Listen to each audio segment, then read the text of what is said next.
There was You realize that's a year ago at this point? yeah. Oh my god. There was the caverns under Ul'dah, where almost 3 of us died because of my. Cam. Well, no. I meant my stupidity in that one fight that wrecked us. When you pulled the spear. It was literally Abu and the yellow Aladdin. It's like, works, no! What? Are you holding it? Fuck. Let's Anyway. see. I think I've technically died in every single Heidelin or whatever hallucination we've been in. Is that only or at least one? the first poof.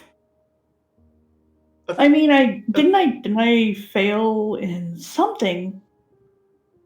Some other one I dropped in, I swore. Whatever. Well, I mean, is you only had like the one Heidelin trial. Yeah, no, but I swear there was something else, somewhere else I ended up dropping. Green Race? Oh, no, it was with testing No. Wildfire. Yes. I mean, Yeah, like, it zipped me out. I was gonna say, Ox technically murdered the party a couple of times. It's just we had It just doesn't take. We have mechanics in place that prevent us from actually getting murdered. No, we don't. Whatever. Anyway. Anyway, party. You all find yourselves still on the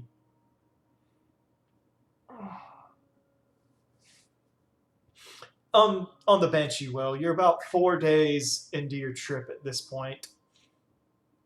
After your discussion with Songmina, it has been smooth sailing. Everything has been relatively uneventful. The ocean kind of rocks you all back and forth very soothingly. Honestly, you haven't seen any sea monsters since your brief brush with what Yedrin's Hydra called Antithesia. Pronunciation. Anantathesia. And regardless, a few seagulls every now and then will come by, buzz, and squat for a moment before flying off. The smell of the salty air, the warmth of the sun, and the general feeling of ease that falls over the ship is, for lack of a better word, relaxing. It's been a long time since you've had an extended period of calm like this in your lives.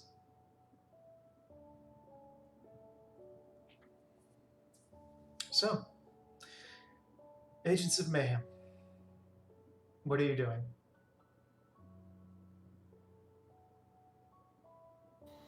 King. Waiting. Okay, so Telki is fishing. Deckle, sit with Telki and watch him fish.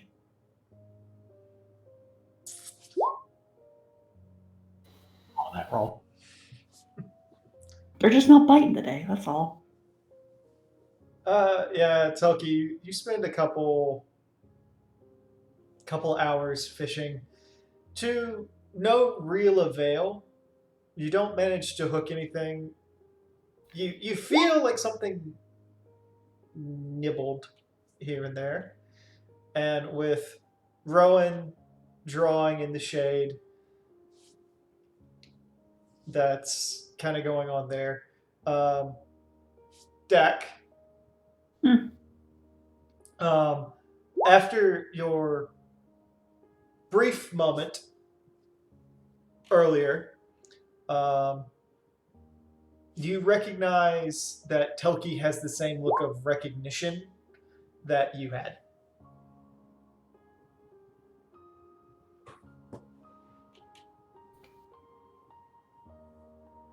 in regards to Sun. Oh.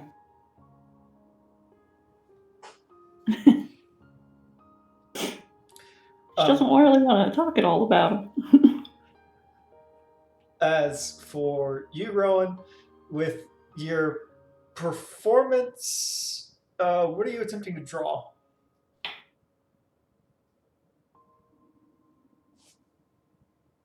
Are you muted? She is, but she was typing in Roll20. I'm assuming child or doggy aggro, or no voice tonight. Okay. Rowan, without Fiona there, you do have a harder time drawing her than everybody else, but with your 21 and general knowledge of everyone else, you take your time and basically spend the day sketching out and getting the basic details of what looks to be a photorealistic portrait of the group going. Kind of getting everything fleshed out. All the proportions are nice. You did at one point start to draw Dak as a Lalafell, and then stopped yourself and kind of started over, making sure to reportion her in her new body.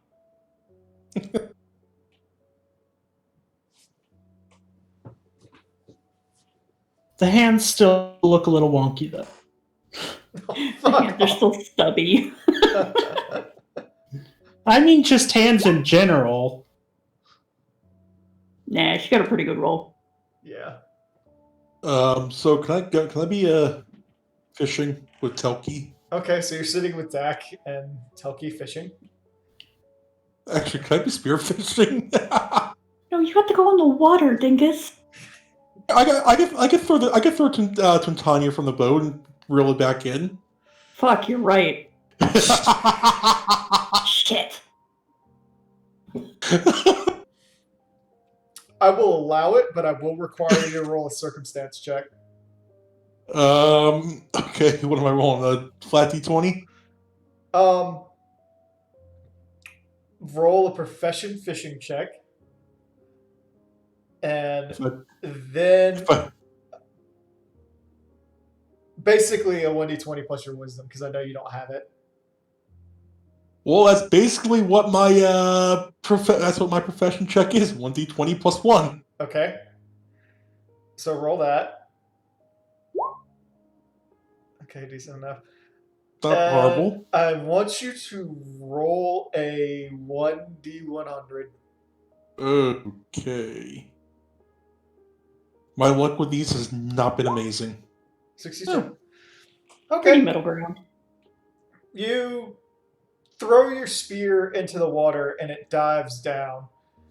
And as it goes down, you wait. And it keeps going. The water surrounds it and there's no bubbles.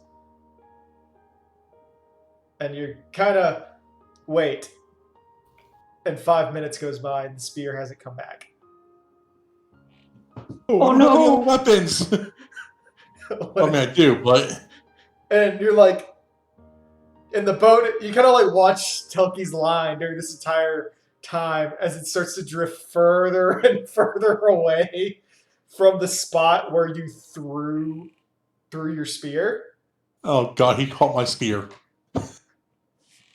And you kind of like start trying to will the spear to come back to you. At which point Bahamut's like, you don't think it got stuck on the bottom, do you? I really hope not.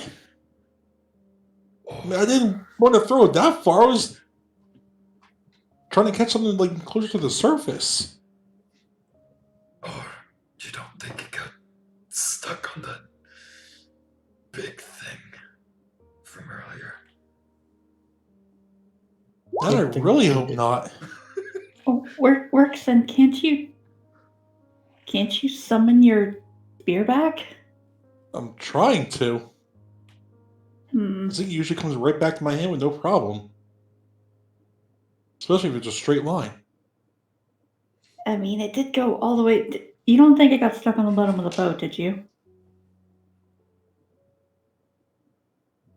Not If need you guys stuck in the bottom of the boat, I'm sure there's going to be someone really ticked off at me.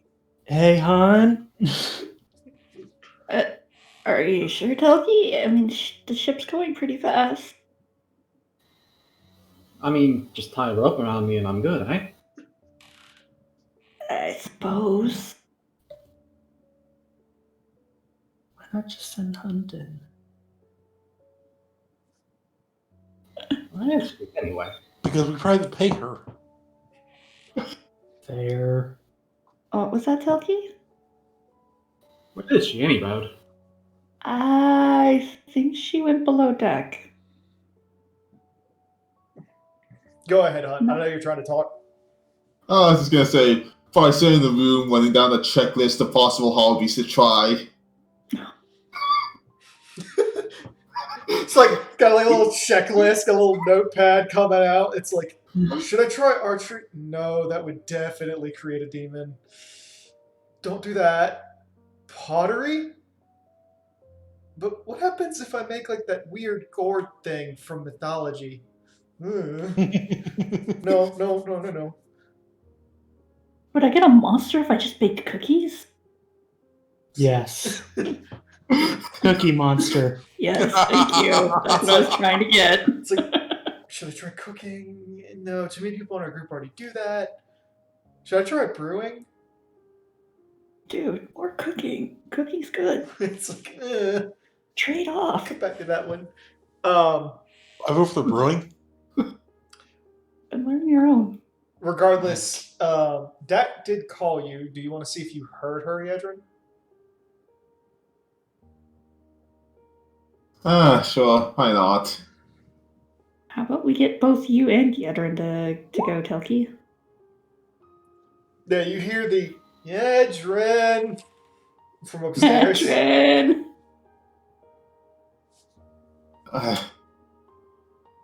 Puts away the notebook and goes above deck to see what's going on. Yes? Works through his spear overboard and then tried to pull it back, and we're not getting it. We think it might be stuck under the boat. Are we sure under the boat, or... We're not sure. Just go do a look over the hull. We could tie a rope to you. Telki was gonna look too. Planning to do. I mean... Well, supposedly anything dangerous shouldn't be around, as long as you don't upset them. As long as the big guy's around, and as long as you don't upset him. So, should be safe enough for a rope just to make sure we don't get left behind. Yeah. I'd tell the sailors we were going to do it beforehand in case, They decide to turn. Oh, it's like- Oh yeah, we're just gonna throw our friends overboard. How's that? Is that okay with you? Well, one, you'd probably have to get the rope from them if you don't have any on hand, and two, I'd trust them to tie the rope to the rigging better. I understand that all too well. All the same, it'd be best if they know so we don't accidentally get ourselves keelhauled. Yeah. Not to. You suddenly see the first mate, Eliza, kind of like, she's been leaning, kind of like looking over Rowan's shoulder, watching her draw the entire time. Then looks up and says, well, you all are more or less kind of helping us fund this little expedition with whatever we find in the ruins. So I suppose we could trim the sails up and cease rowing while you go look for... You threw a weapon overboard? It's a spear that comes back. It's supposed to come right back to my hand. Far be it from me to tell you what a lost cause is. You should have tied a rope to it. It comes back to me. It is a Usually. rope. It's stone rope. At that point, like, the next 10 minutes go by with the sailors trimming up the sails and tying ropes to Yedrin and Telki, like, looking at them like they're insane. Because they are.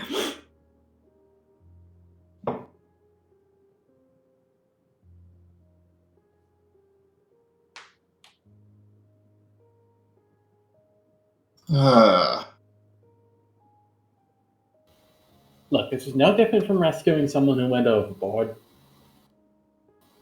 Except they might be stuck underneath. If it's not like my fault for saying I want to throw it in, like pull it back in like 3 seconds. Mm-hmm.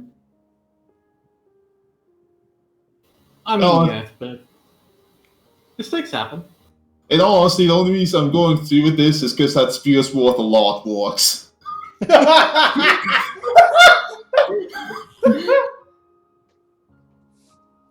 I'm waiting to see what Rowan has to say. Questioning life choices. While Rowan's shaking her head, Eliza kind of looks over and she goes, "You know, that is rather quite good. I have a professional's quill sitting in my quarters. Would you like to use that instead?"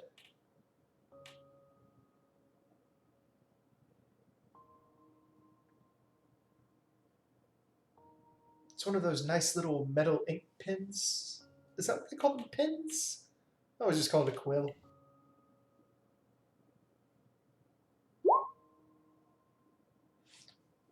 At that point, like, Eliza scurries off and she comes back with like an ink pot for you, and she actually brings it out. It's like this. It's this slender, like half an inch thick pen with a space that's grooved for you to hold it, with kind of like the hollow point that you can dip into the ink pen to adjust how thick you want the lines. She just hands it over.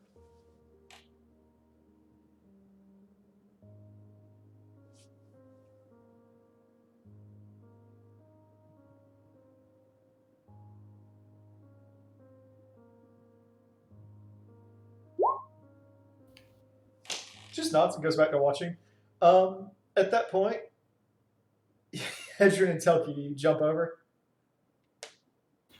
Yeah, but not before making sure the people manning the ropes are aware of the whole 2 tugs pulled back.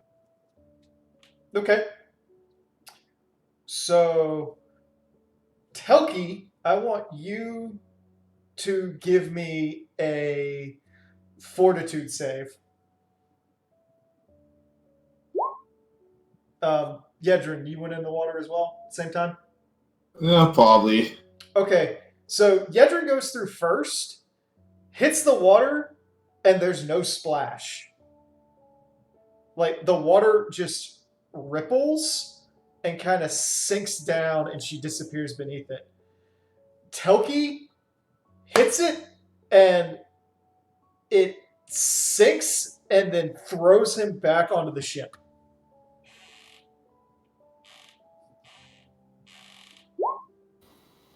What? 3-point landing. Well, that's certainly different.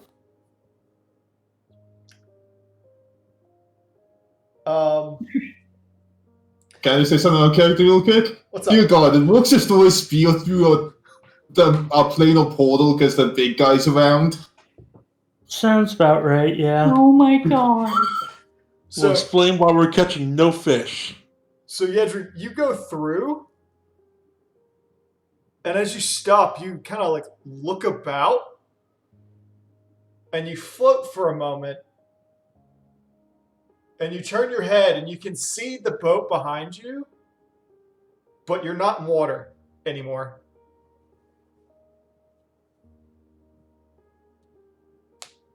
I need you to roll a perception for me.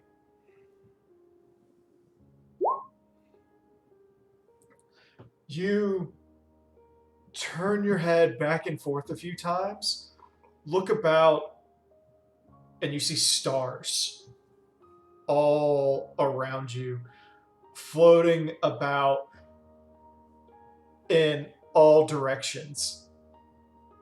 You can see this infinite stellar landscape surrounding you.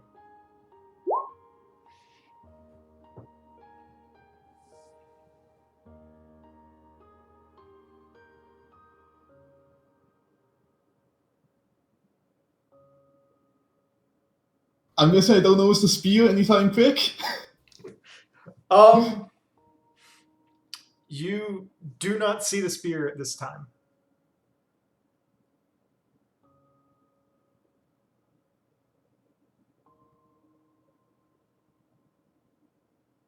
But you haven't explored anything at all. You just look around and you see basically a stellar landscape.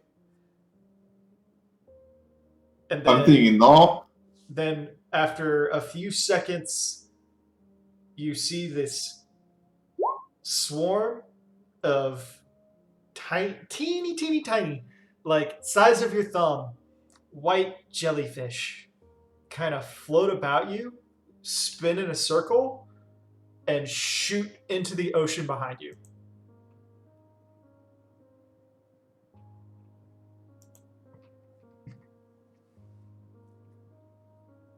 I'm weighing the pros and cons in my head on continuing to explore.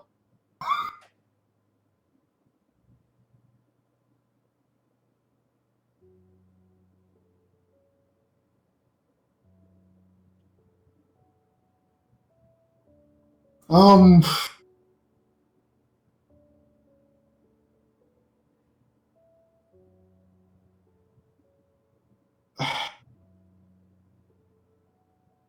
the Hydra did say supposedly around us will be safe because the big guys around.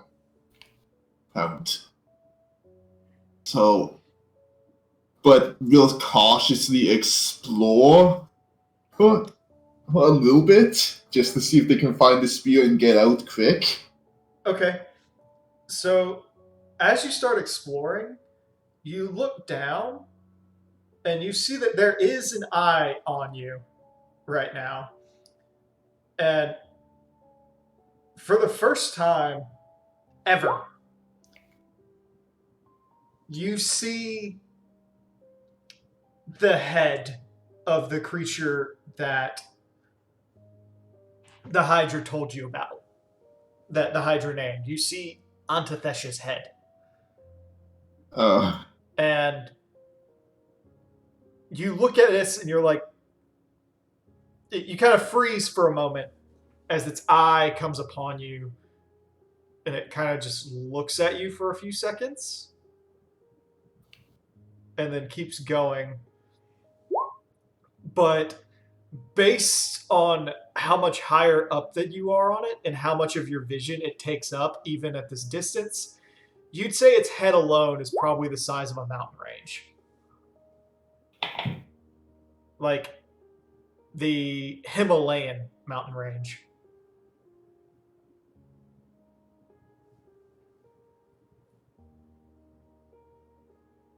Big boy.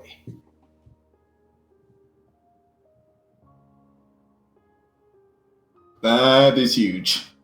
And it continues to drift, and you see its body move through this area and slowly dip down until even this massive creature is but a speck on the horizon to you.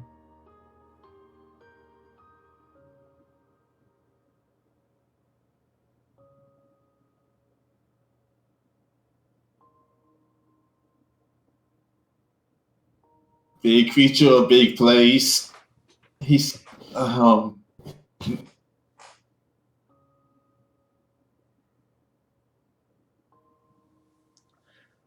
At this point, you notice only 3 bodies anywhere near you. In one direction, you see a gray white landscape just kind of sitting there hovering.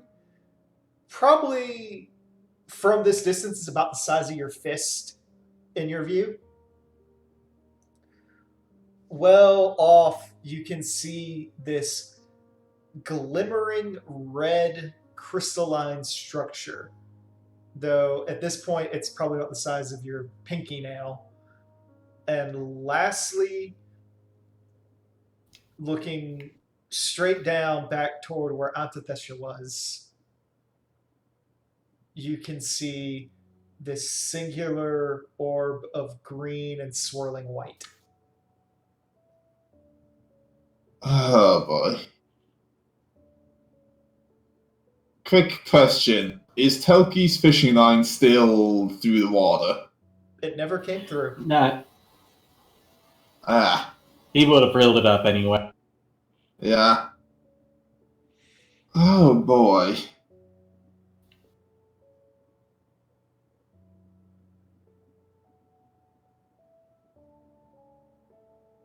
Here's an interesting question. Does the link shell still walk? It does not. Yeah.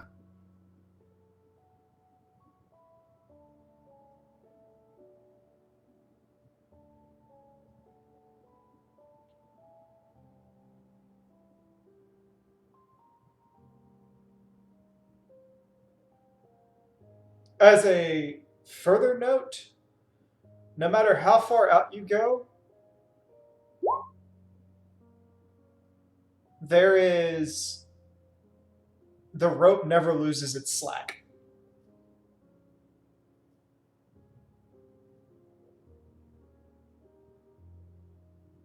And hey, guys in the chat, remember you don't know the dimensional pulley yet. You just know only I could get through for some reason. Yep.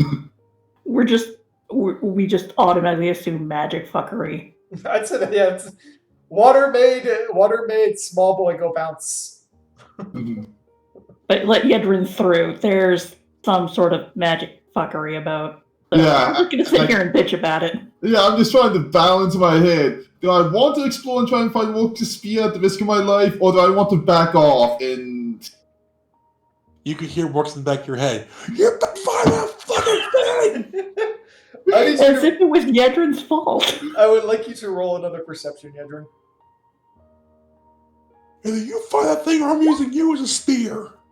You hear the jingle of a bell, like a sleigh bell, off toward the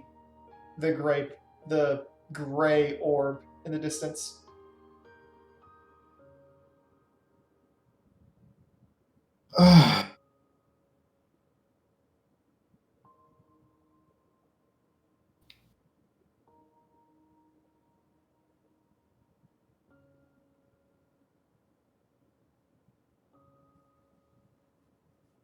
Ah, god damn it, Doc. This is a hard choice because I know how important that spear is. Yeah. But at the same time, this is freaking risky.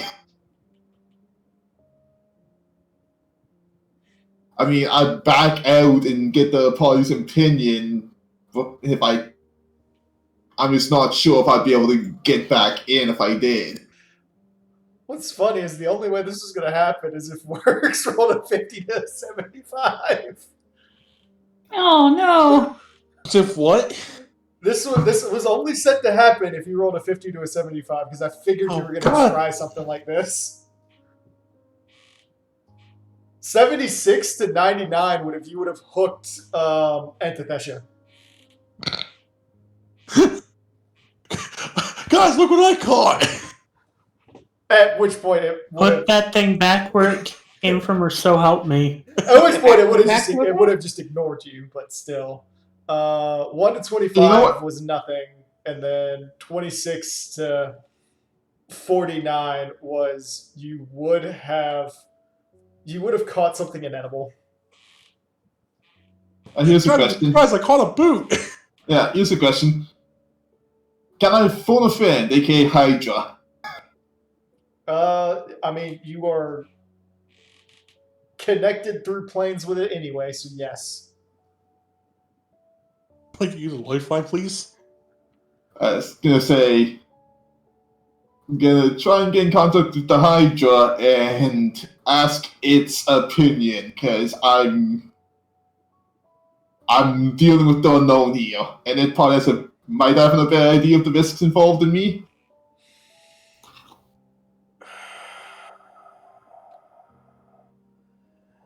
You brave the dark of the depths. What is the stars to you?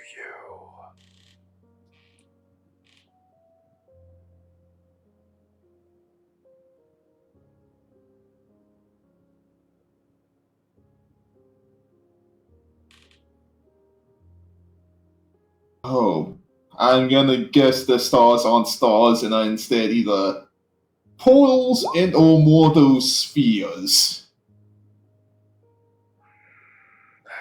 That's up to you to find out. I'm no plane walker.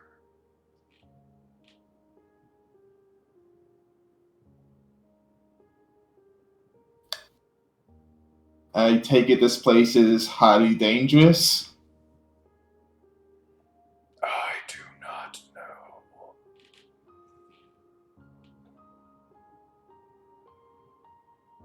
Do you know if the portal to this place will remain for a while, and so I can consult my allies? It does not seem to be wavering. By my guess, it appears to have been made by elegant experimentation.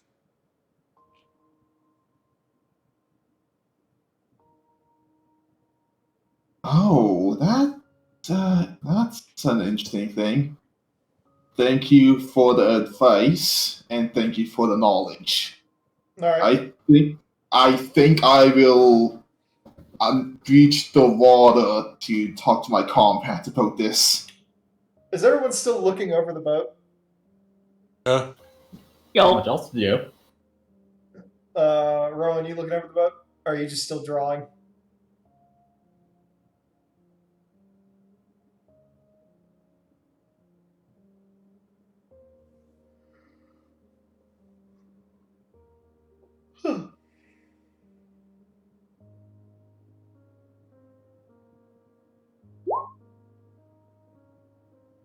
I need to hang out with Rowan more. Okay. For those of you who are looking over the boat, you watch Yedrin come out at the same point she went in through. And as she does so, the water stretches around her face, and the film stays until it like rips, though it still runs down her face like water. And she just pops back out. That's mildly disconcerting. Are you okay, Yetrin? So, good. So, interesting news, bad news. Which one do you want first? They both seem like they might be bad. Shall we really up first? Which will I wring your neck for the least? In your own neck.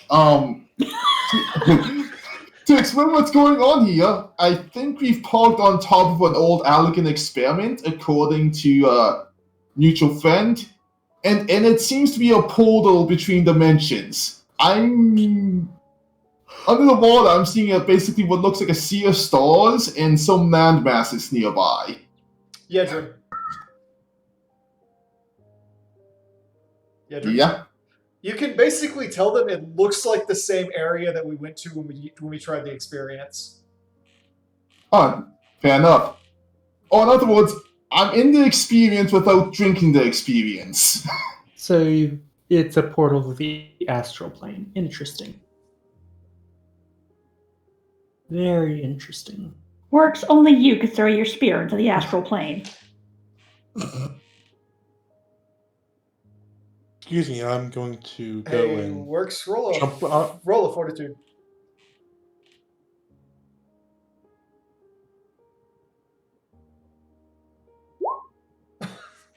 Wow, fuck you, dice. At that point, as that's said, you hear it, and she goes, "Well, no danger. Go get your own spear." And Eliza kicks you overboard. Oh Wow. no! Cortin! I Better go get my rope around him. Chuck your swan dive. Toki again bounces back out. Works goes through. Great. Works, you hit the water, you don't get wet, and you fall through, and you can see what Yedrin saw, and you're in the astral plane.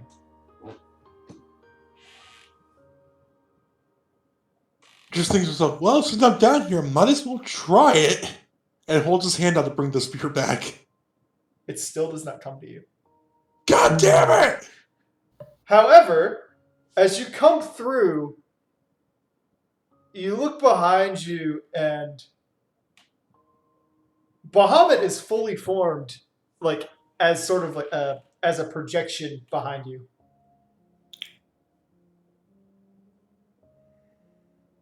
You're probably going to tell me this is because of my own stupidity.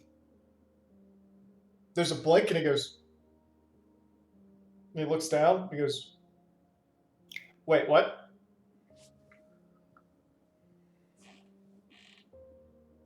And he kind of like Trying to it kind of like waves his hand in front of your eyes.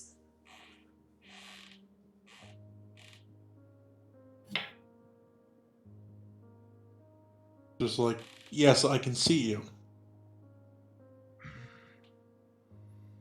That's trippy. Really, with all the shit we go through on a daily basis, this is what's trippy? I'm a literal manifestation of a ethereal pact inside of your own goddamn head. You shouldn't be able to see me. Well, can you manifest the spear back in my hand? No. Can I ride on your back and we could get this done faster? Don't know, baby. I want to try to reach out and see if I can touch Bahamut, or if he's just, an illusion. They're essentially. Have you ever like stuck your fingers in cotton candy? Yes. It's that same sensation almost. It's like you feel resistance, but your hand still goes through. That So much for tickles. that, man. That tickles.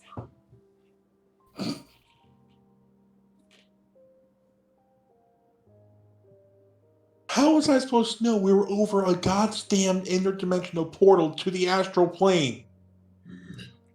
Didn't, but I mean, the boat stopped, so we can go look. Roll perception works. Oh, yes, my... God almighty, are you serious with these rolls tonight? At that point, works. You hear. Meow. Meow. Meow. I look to see where the noise is coming from. You look up and you see this like gray planetoid off in the distance. Kitty planet.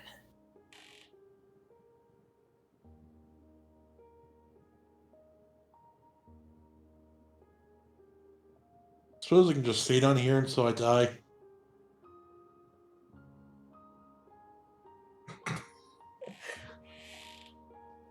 Bahamut looks down at you and then goes, Not until you fulfill your end of the bargain.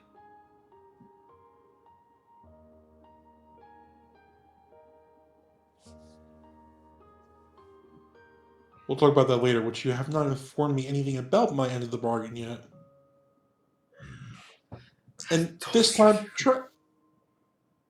What? try not to be as cryptic. Didn't I already tell you what I wanted? Or did you forget?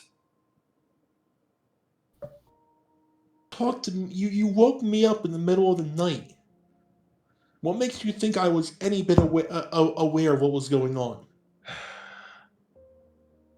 We'll discuss that later. I want a solid body again. That's right, the solid body thing. Gibbs slaps you, and again, the cotton candy field goes back through your head, and this time it tickles you. Look, we've been through a lot since that conversation.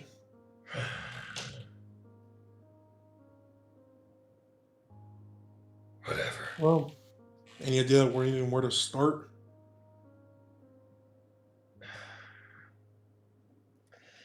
Well, it probably didn't go far. And I only see 3 objects in the distance. So, Well, my guess is 3 of those objects are probably really dangerous. we So don't my know one, until we Brian go. Hunts told me one of them could eat me without even a second thought. Well, one looks like a crystal. The other one looks kind of like the Green Wrath. Avoiding that one. And the last one just looks like the moon. Fuck it, we'll try the crystal first. Okay. So you head off toward the crystal. Wait. I don't have a way to get back. He's like, I don't have a way to find my way back here. Well, if you look back, the portal's not exactly small. You can see it. Alright, let's go check out the crystal. You start flying towards the red crystal in the distance. For everyone else, about 30 minutes goes by, and after about the 30-minute mark, Works, you get next to the crystal, and it's a blazing inferno that greets you as you get close to it. And you look at it, and it is a crystal that reminds you a lot of Heidelin. Like, it looks like Heidelin, except it's bright red and it is on fire.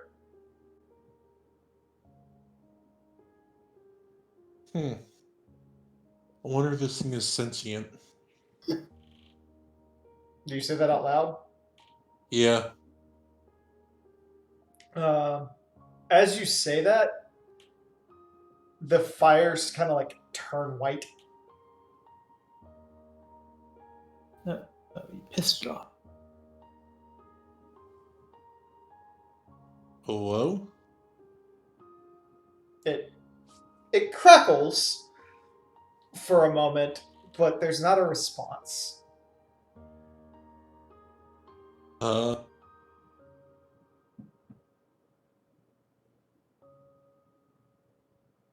Okay. Roll perception. You look in, Works, and as you do, you focus for a moment, and you pause and blink, and you swear you can see an entire planet engulfed in flame and magma with all life on it decimated. And then it disappears. What, the glowing orb? Well, this is a crystal. You see it while looking in the crystal. That's gotta be important to something, but I don't know what yet. I feel like there's a connection to things, but let's see what to try next. So we tried the crystal. There's the Green Wrath thing, which last resort. Fuck it, we'll go check the other thing out. The moon. Yeah. Okay, Yedrin, you came back through. What are you doing once you come back through? I guess I don't see Walks around. He's too small to see, so yes, you do not see him at the moment.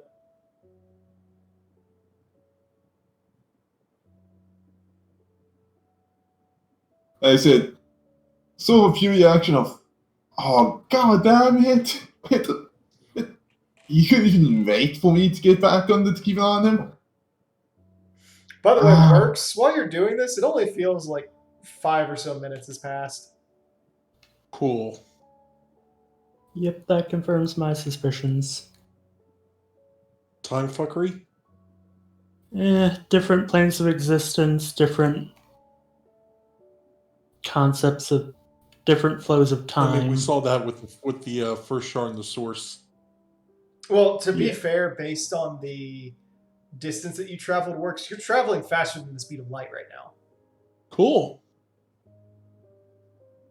Not cool.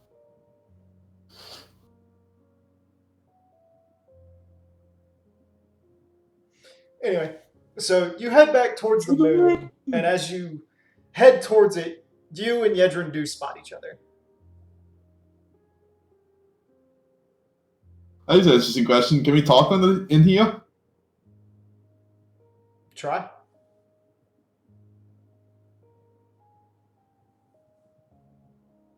I just see Adrian kind of just wave him, like, point over to the moon.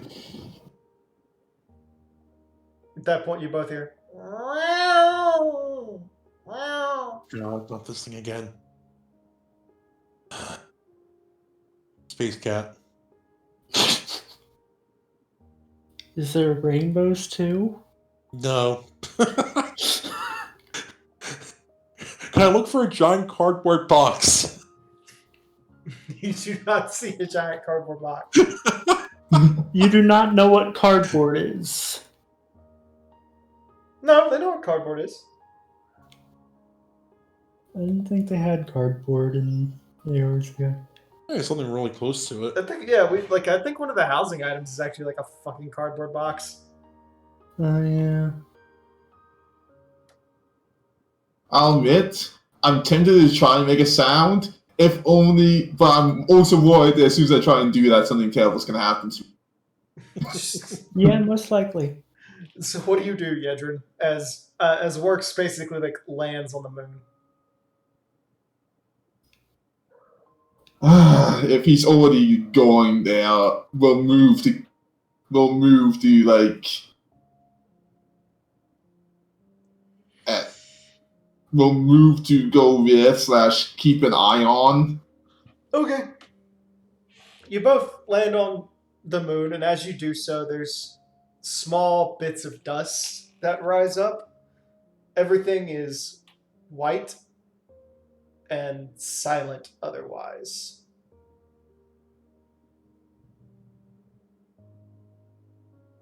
Then you both hear a sleigh bell ring slightly. Santa? Sorry. Saint of Nymea?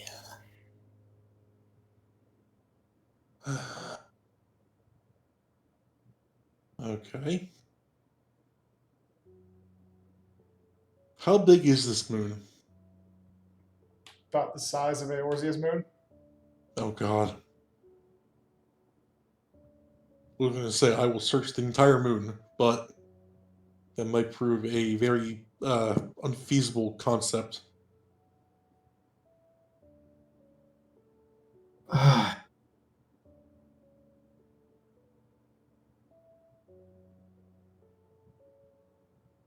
fast do we move while on the moon?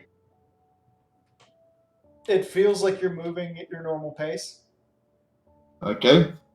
Great. Second question: which direction did the sound come from? As you land, it's hard to tell for a moment, then you hear it again, and it sounds like it's coming from the west. Okay. Also, which facing from where you are most faces the portal? Southeast?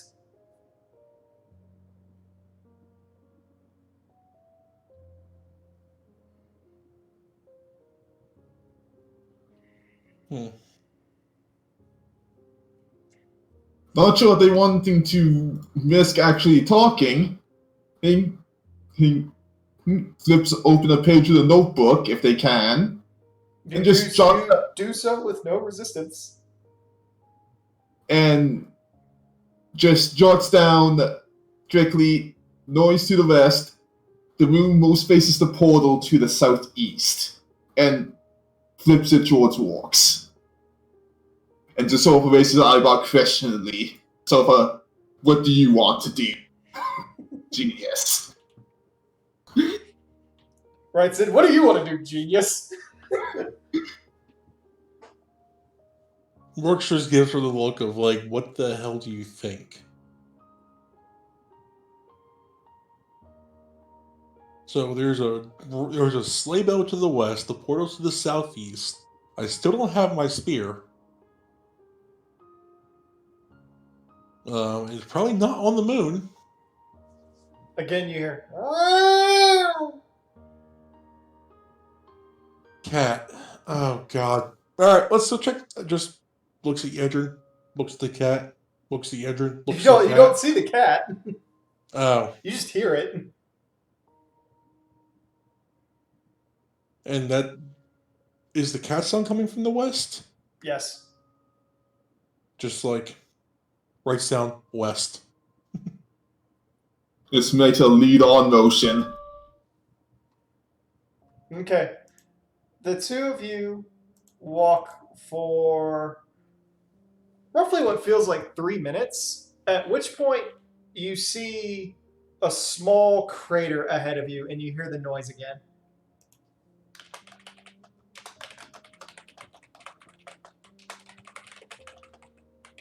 As we get close, I kind of do like the quiet to Yedrin.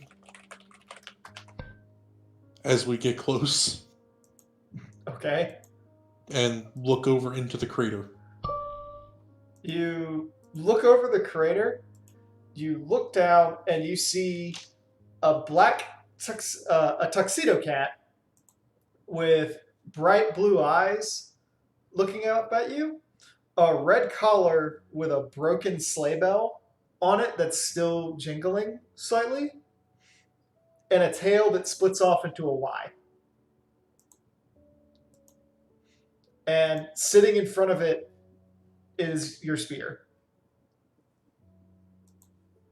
And it paws at once, looks up at you, and mews. So the spear is laying on the ground. Yes. Does the cat look threatening? It's the size of a normal house cat. Does the cat look threatening? No.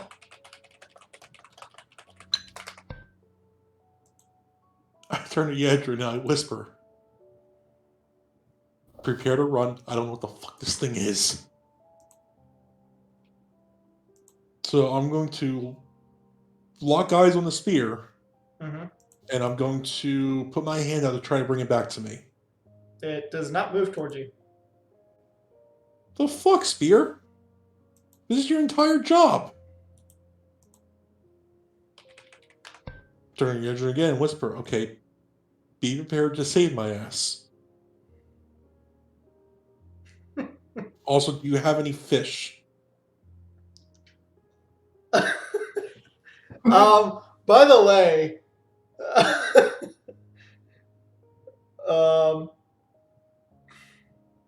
Works, as you go to whisper and you keep saying things to Yedrin, it echoes massively.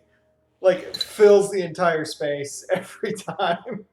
Oh, good. Thank you. You turned me into Black Bolt. That's just what I need in this situation. No, if you were Black Bolt, the moon would cease to exist.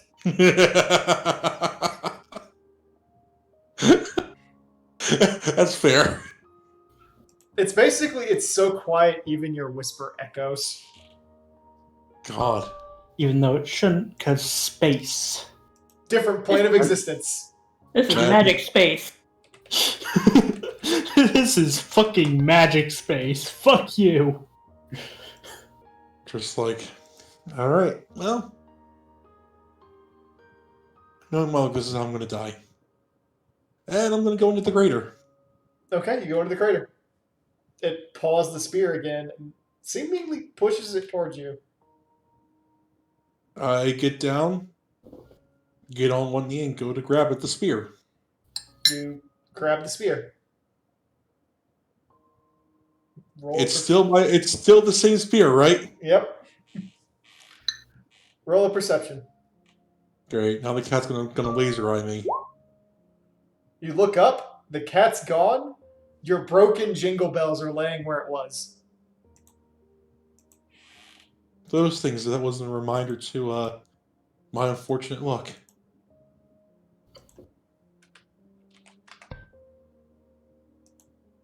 We're talking about the belt, right? The belt I wore that was broken as shit. Yep.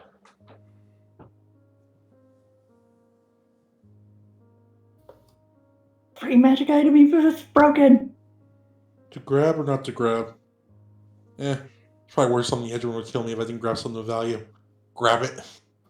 You pick it up. They jingle again. Cool. All right, let's get out of here. Back myself thinking this was too easy.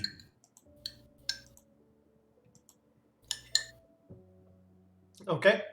You guys head back to the portal? Well, it's also going to make an assumption and just sort of do a small thank you gesture and bow to the jingle bells. Okay. Which are in my hand. Yeah, well, I'm making it obvious it's towards the bells. Yeah. I'm making a slight assumption here. But otherwise, it's just going to make another quick jot down, leave now, or check the last thing, and turn towards Warks. Works just writes, fuck it. Let's go check the last thing. Because why not? We're down here. Okay. You start to head down that way. You get about halfway down before the energy of it swirls, and it hurls you back through the portal onto the ship. Oh, that was a interesting turn of events. Dreamwrath don't want none of your shit. Yeah. It's been about an hour since Works got kicked in. Works, as you come back through, your jingle bells are gone again, and you look up and a swallow is flying away. Alright, welcome back. Fucking bird. And then you look down and the jingle bells are around your waist. Ah. So the bird was just there to be there. Yeah, you cursed out an innocent bird, you jerk.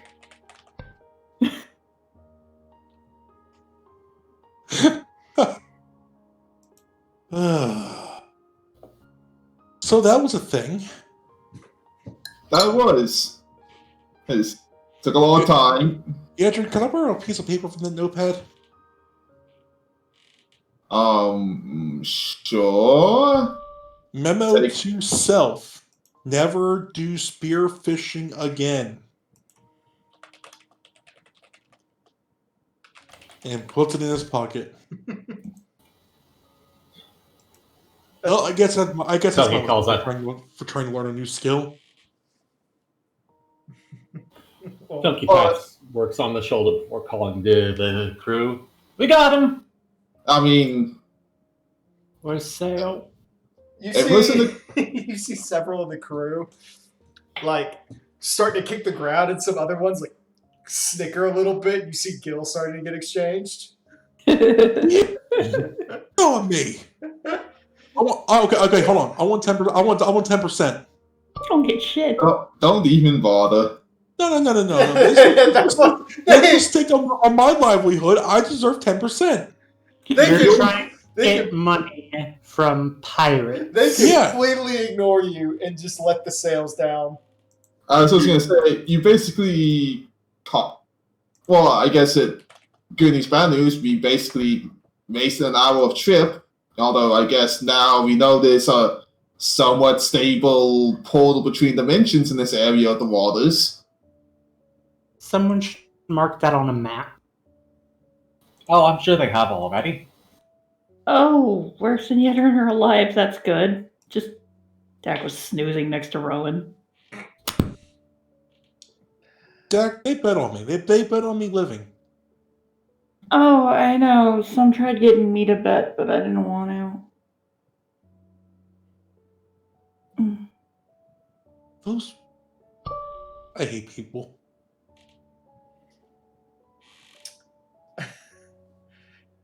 The rest of the trip is quiet, peaceful, uneventful, and you land on the island. Yay.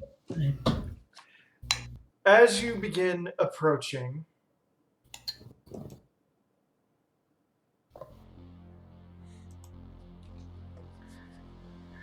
the island, Eliza comes back out, Nati too busy handling everything to really bother with you. And she calls out and she says, "Welcome to Althiax Grotto. I hope that you all have had a restful trip.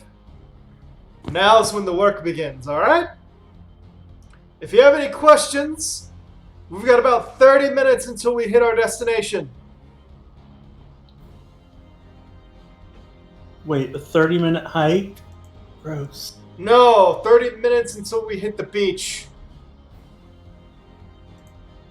I thought you just said we landed on the beach. I spoke out of turn, I apologize. We're almost there. That's all. Yeah. You have gotten into like viewing distance. We've already called the land a hoe. Yeah. I guess the most pertinent question, assuming you did somewhat advanced surveying, is what to expect from the island itself if you haven't touched the movements. The island itself? Nothing.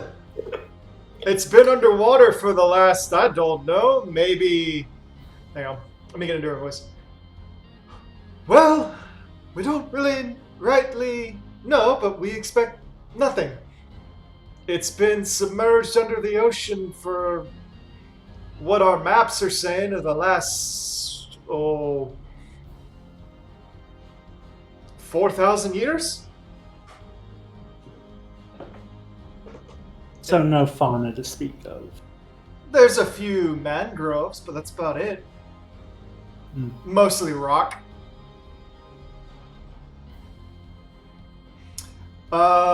It's, from what we have discovered from our preliminary, it's about 4 miles wide by 9 miles long. Oh, that's not too bad. Well, the structure, the actual island is maybe 13 long by 5 wide.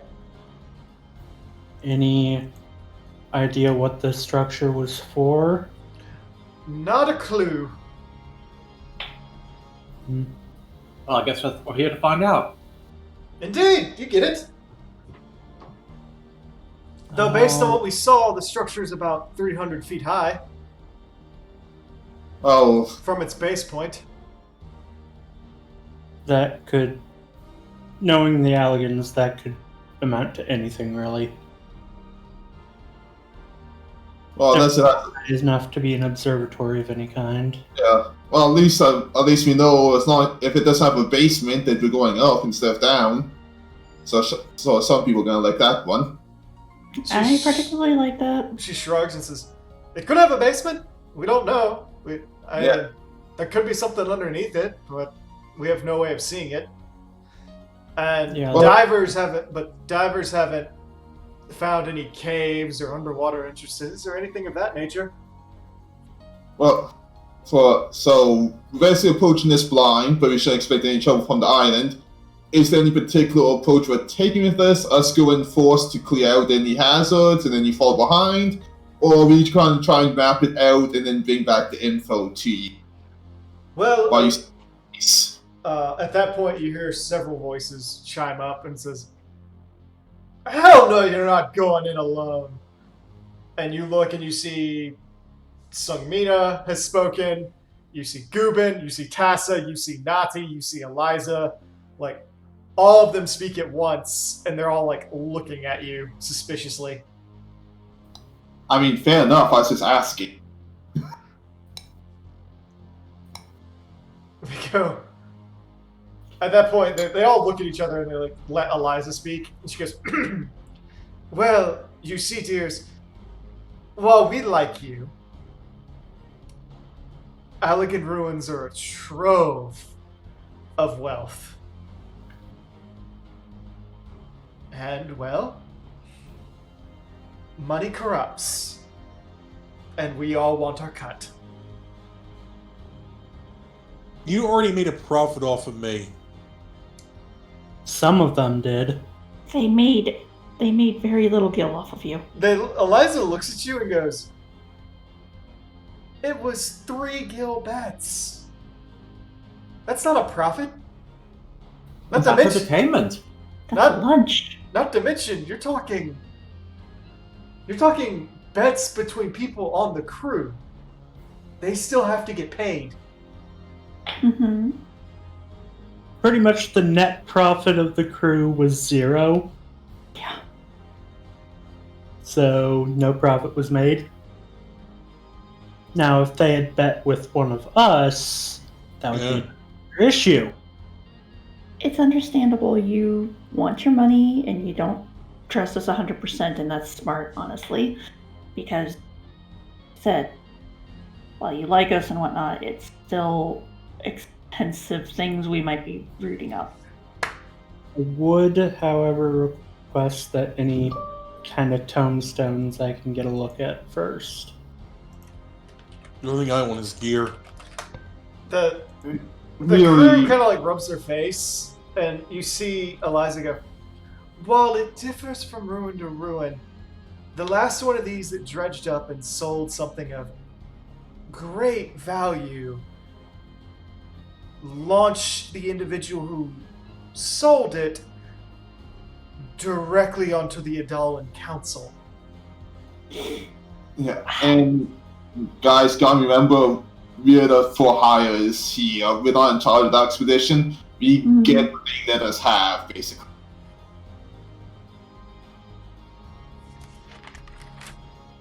So, Aye, we got our cut. Everyone's happy.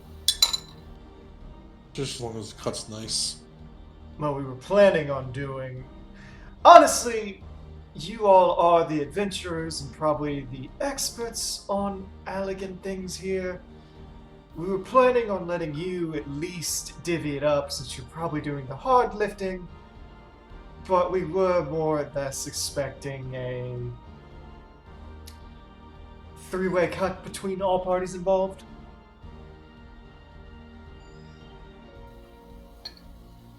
Sounds fair. Mm-hmm. Hey, If what you said's true about how much the last one ended up giving. Yeah, shit, I could be geared out for the rest of my life with that kind of money. don't get your hopes up, Workson. and honestly, it's gonna come down to what's actually in there. And right now, no one has a clue on that. Anyway, do you all have any other questions?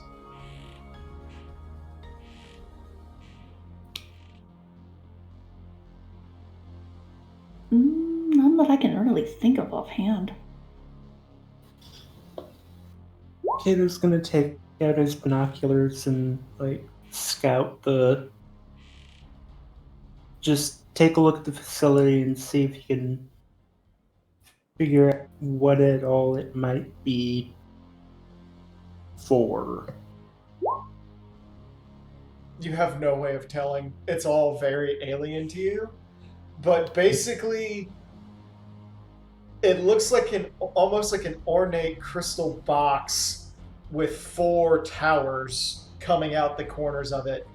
Different portions of it are angled slightly oddly, kind of shifting into slopes or peaks depending on where it is. Though you're not sure if that's from the water kind of messing with it over time or if that's how they built it. It's Allegan. There's no fucking way to tell. Yeah. Well, can't really see much in the way of identifying features. For all we know, it could be just a big ass fucking greenhouse. I'd like that.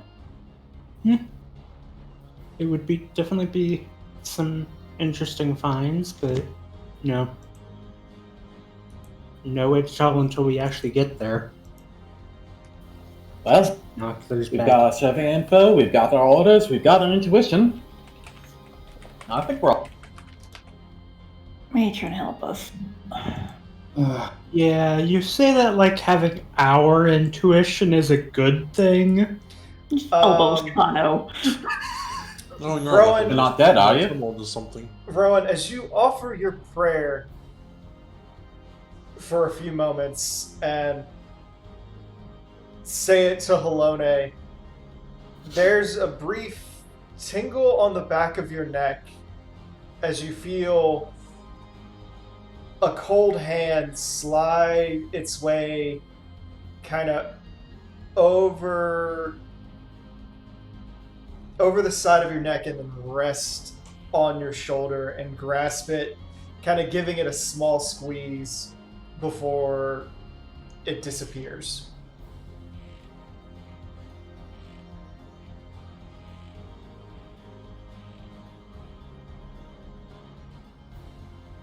Did you say a cold hand? Yes. Okay.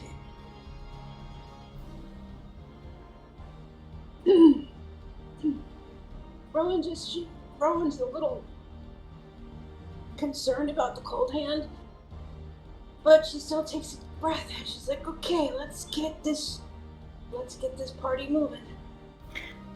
Yeah. You can keep typing, Rowan.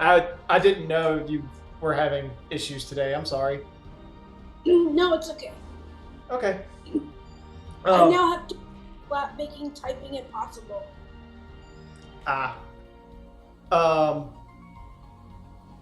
Essentially, with what happened, you realize you go, oh, Halone actually touched me as an ice aspect of deity.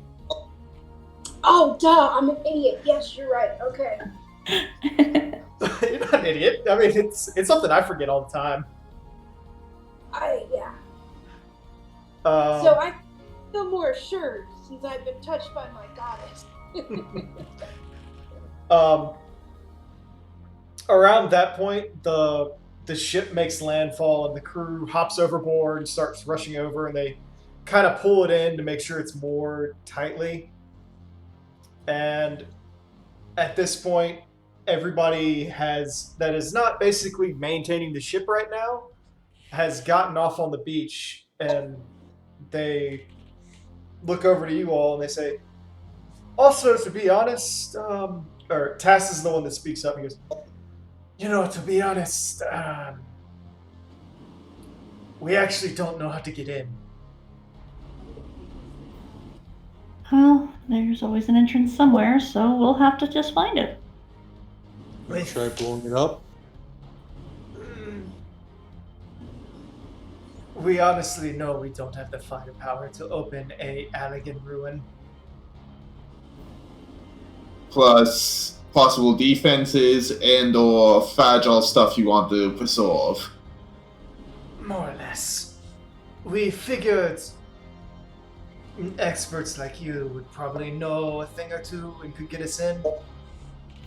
We were going to come anyway to continue doing investigations.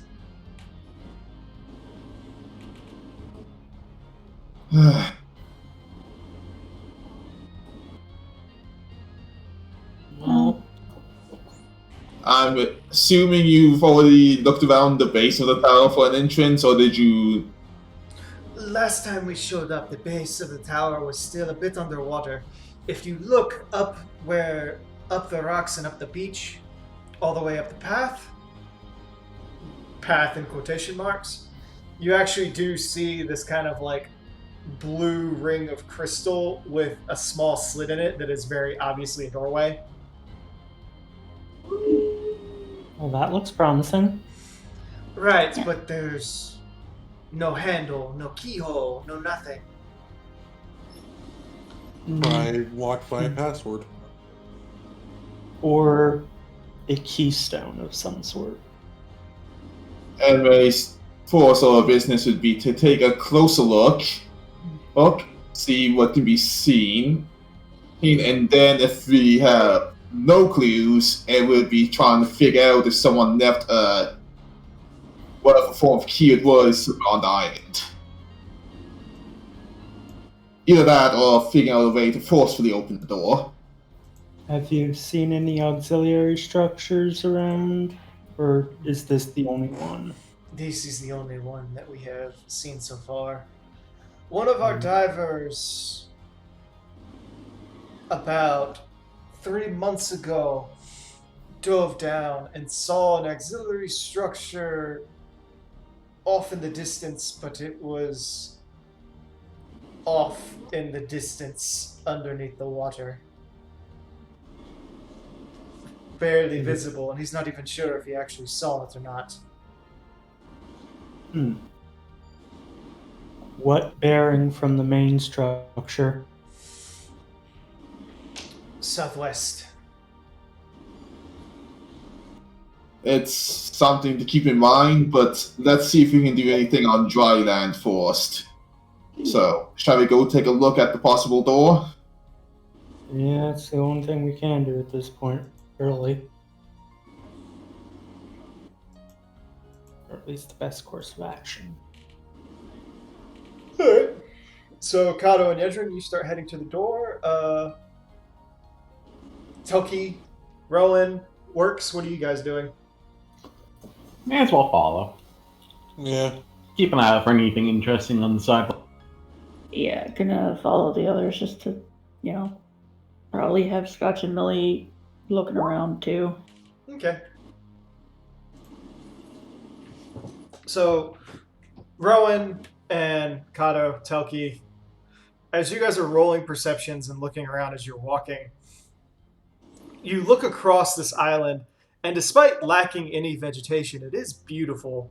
It is this breathtaking mixture of this elegant ruin with these wash-smooth stone lines that the waves seem to have carved a path through that's perfect for walking through. And at some points even forms a cave formation where you could stop and make camp and sleep regardless of the weather, as it's deep enough that it would stop any rain from all but the fiercest of storms from coming in. As you go through and you can see barnacles here and there and what looks to be like coral that grew up in some areas, you start to look about and just look over the island and note that it's peaceful and somehow the sand is sugar white.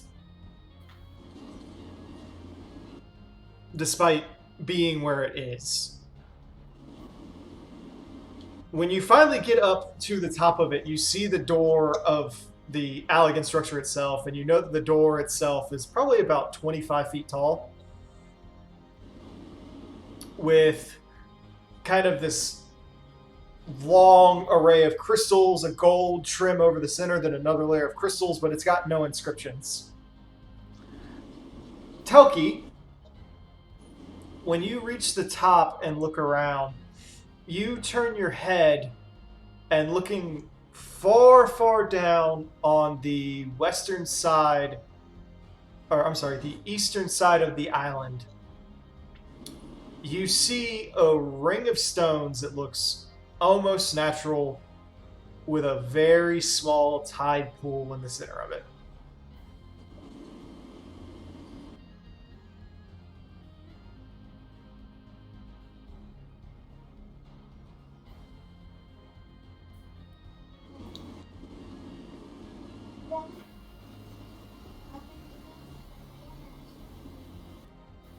Well, Telkia points it out, calls out to the others. Seems like a basic structure over there that we might want to check out later.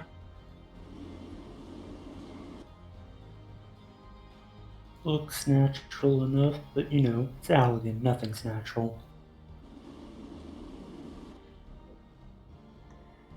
And also, just to clarify, because I was slightly distracted, the door is basically just crystals, gold plate, and No, obvious. no inscriptions. Yeah, nothing else? Okay. Nothing else. The crystals themselves do appear to be water aspected.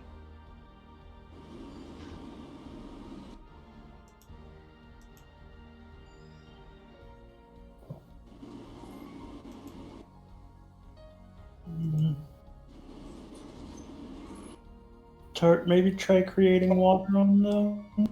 Hold on a second. Can I know, but we don't want to just be doing random stuff right off the bat here. Because that's just asking for trouble.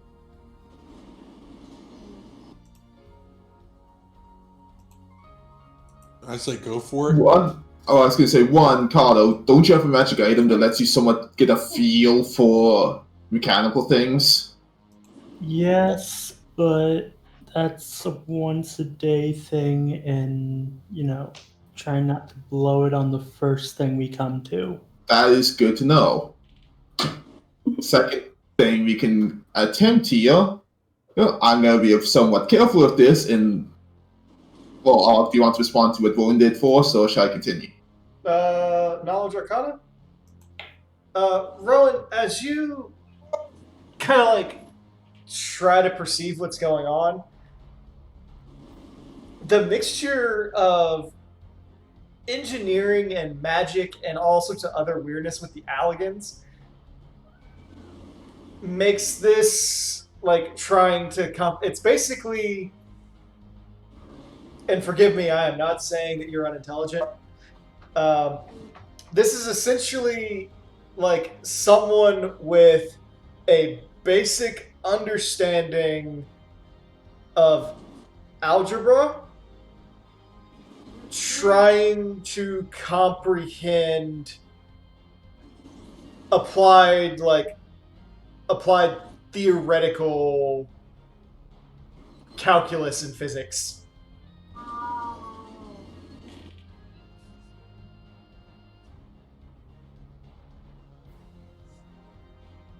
You recognize there is magic involved in this, but the type of magic is so foreign and out of your league that it's what? Really Arcana is not the role to be using when it comes to Allegan. I mean, it's not wrong to do it either. I was gonna say, isn't it like magic and mechanical? Yep. Theoretical, but yeah, it's a mix of both. But it's Rowan, as you detect magic, you do detect a lot of magic coming off the door, but nothing seems to come from the other side of it. Nothing seems to come off the material that's on it, and the island itself is not giving off anything magical. Okay.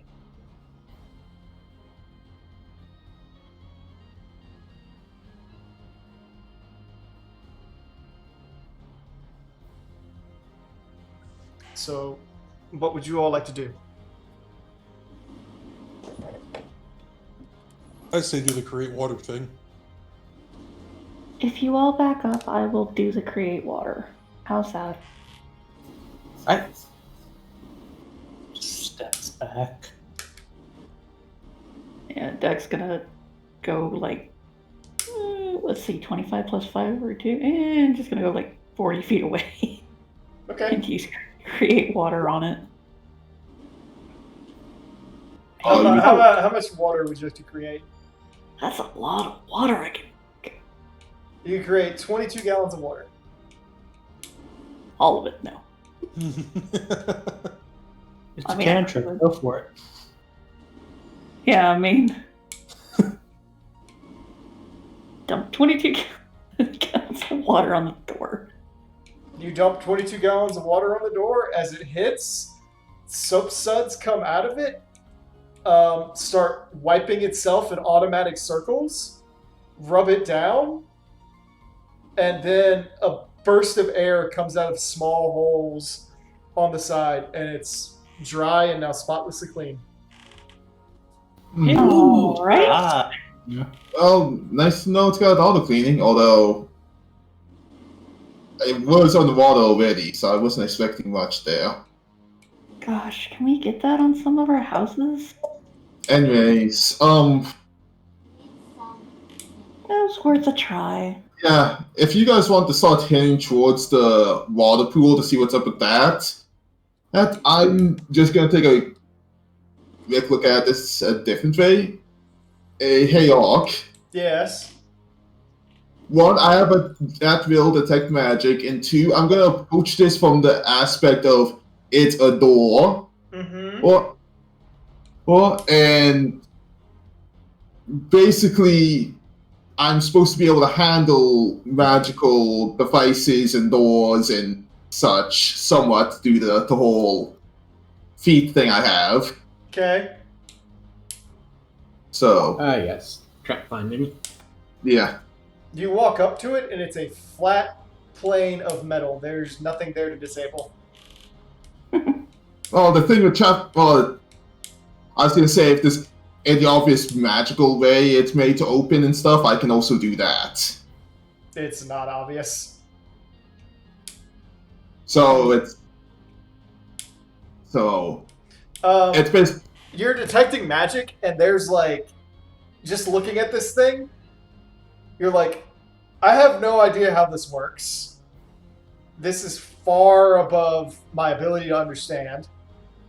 And there's like 40 different magical signals that are frying my brain as I'm looking at this thing, trying to figure out which one is which, just isn't working. Because based on like the detect magic and you getting up real close, the engineering behind this is so foreign and so alien to you, you realize you don't have a chance in hell. Not without being lucky. Well, I was wondering, just because if I take a 20, which is something I'm allowed to do if it's not a lethal trap, I pass every single DC in the book. You can take the 20. The problem is you have no way to access the mechanisms. So basically, the mechanism's way too deep in there, and I can't really pull any tricks to get at it. Okay. Yeah, that's the problem. If you could get your hands on it to basically destroy it, I would say yes, but in this case, you cannot. And even then, destroying the mechanisms of the ancient door is probably not a good idea. Well, I mean, if it's a lock mechanism, it wouldn't be the worst idea. And I mean, if I really wanted, no, it's probably made out of some super material that will stop even adamantine. Kato, what are you trying to knowledge with the engineering? Just what kind of mechanisms might be holding it shut and whatnot.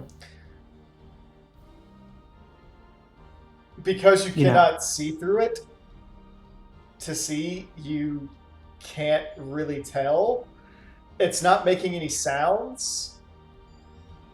And additionally, there's nothing visible to give you any indication of what might be holding it. Gonna knock on the door, see if it sounds hollow or solid. You knock on the door, it sounds very solid, and you hear a from the other side, along with directly in your skull, authorization required. Just takes a step back. Okay. Whatever mechanisms are,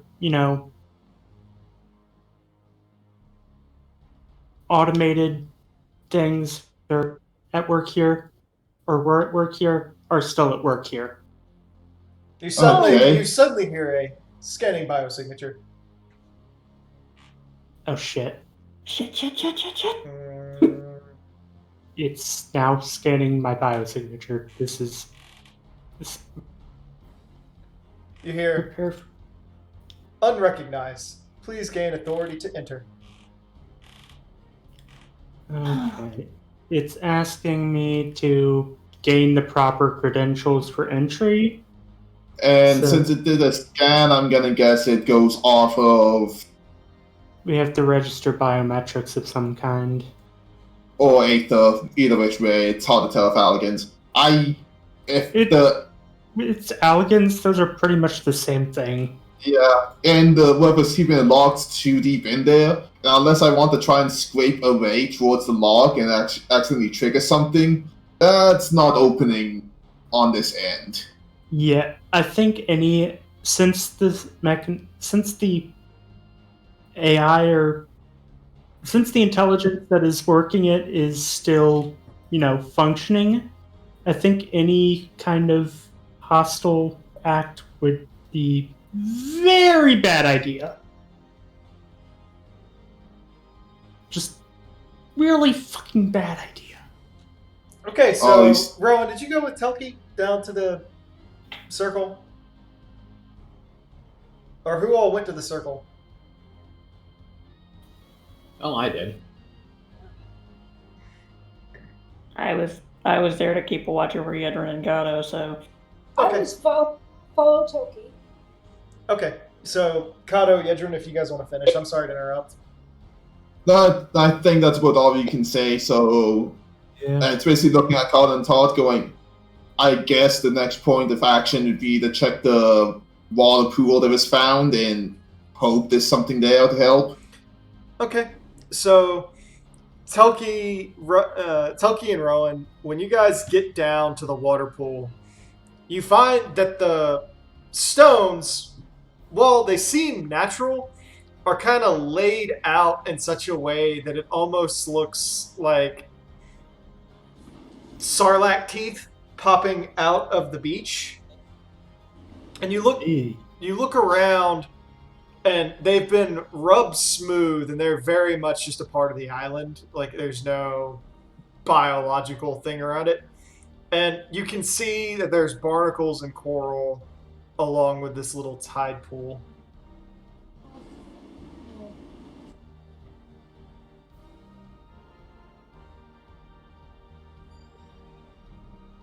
Oh, that's interesting.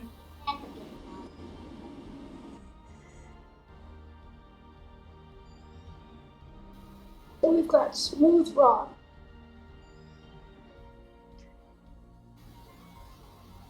Deliberately laid out, at least. Everything else looks pretty. Well, no. Telki and Rowan, please roll a perception now that you are down near it.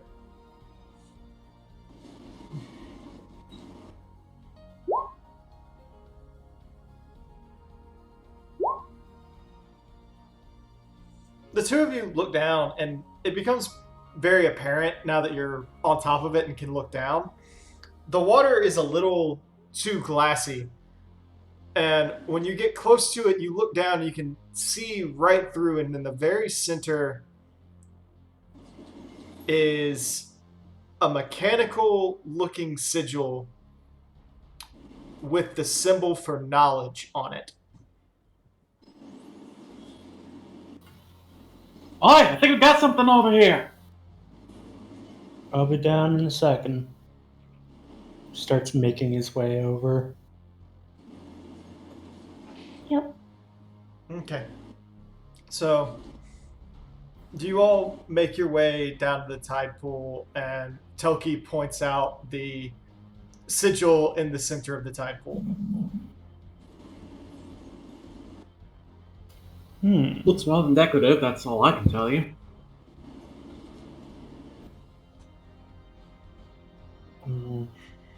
Does the sigil look like anything we might know, or It's the symbol for knowledge. Otherwise, it's a square metal box built into the ground. What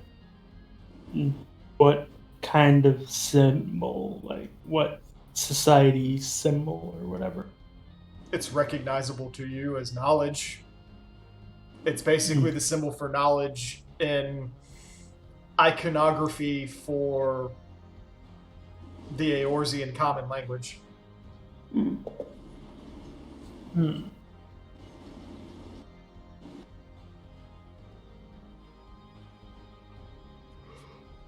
Obviously something.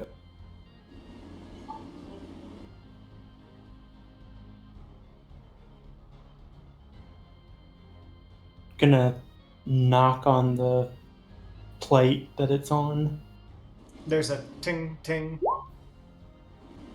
So it's hollow, or It just rings when you do it. Rowan, the water's warm and it feels nice. And it's not salty. There's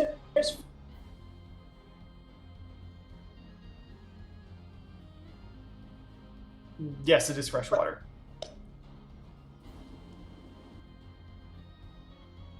whoa, that's You're what's cutting in and out.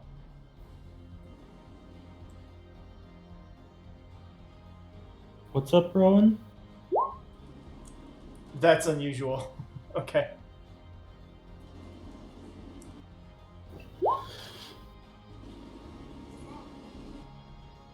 Fresh water.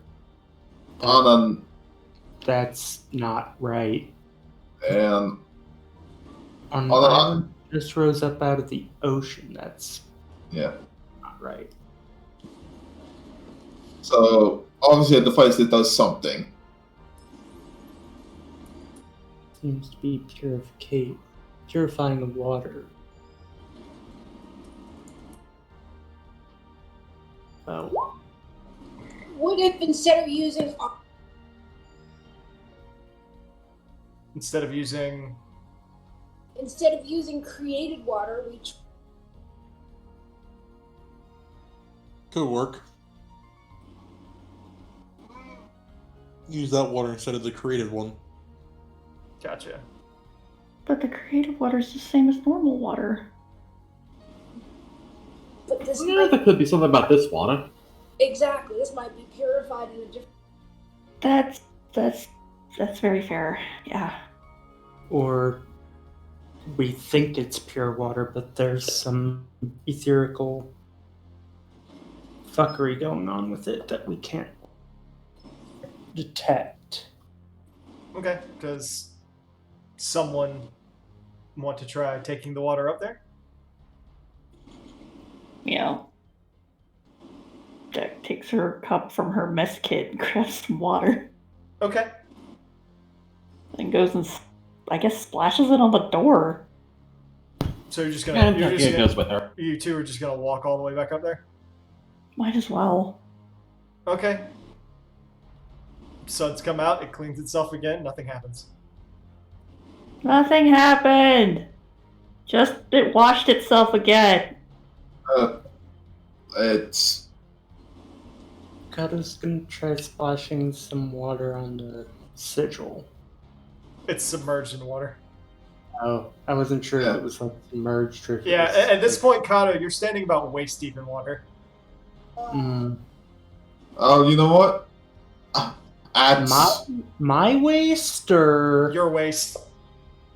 Jack would be drowning if she was still Lala. the rest of you are probably up to your chest.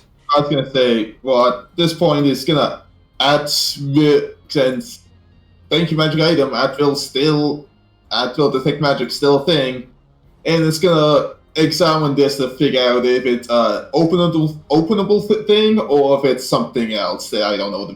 Where are Right, where are it's- you standing when you activate it? I'm gonna activate detect magic. Yeah. Probably at the edge of the pool.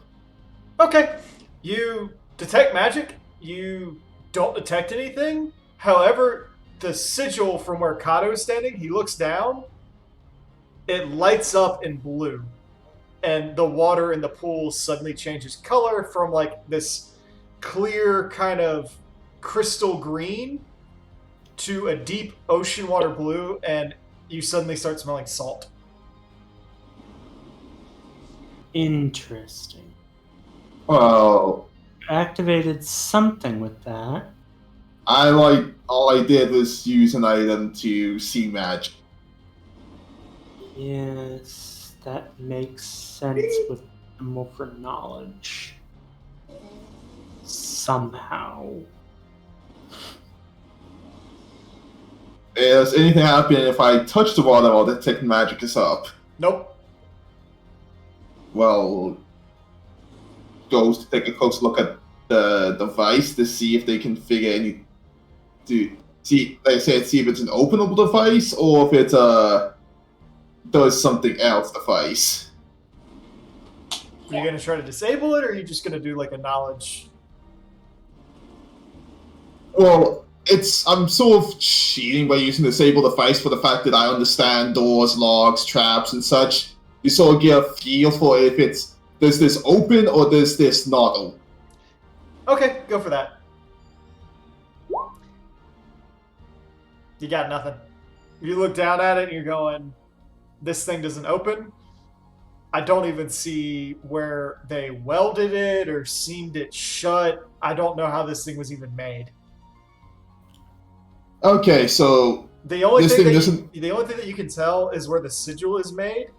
There's some lines that go a little bit into it, but other than that, the line is like sheet of paper thin. okay, so this definitely isn't an opening device, but a device that responds to stuff. If we go with the sigil being knowledge, it responds to things seeking knowledge. Does anyone have any spells that aren't gonna use up much that are about learning?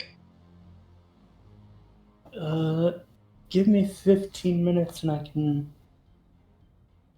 get with my provider. I'm just imagining Yendrin like standing under the water, like poking out, like her like just like up to her neck, going.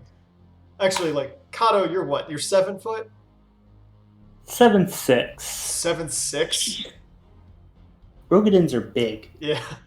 That's a So big meat. so Yedrin's like probably standing up to her neck, like 5 Yeah. foot something. Like Just like can't like in a normal stance in the water. Okay, hold on. So we have Yedrin up to her neck in water, yeah. and someone seeking knowledge. Senpai the pool, what is your wisdom? Oh my fucking god damn it. Works. Brick! He put the image in my head, okay? Oh my god. Works.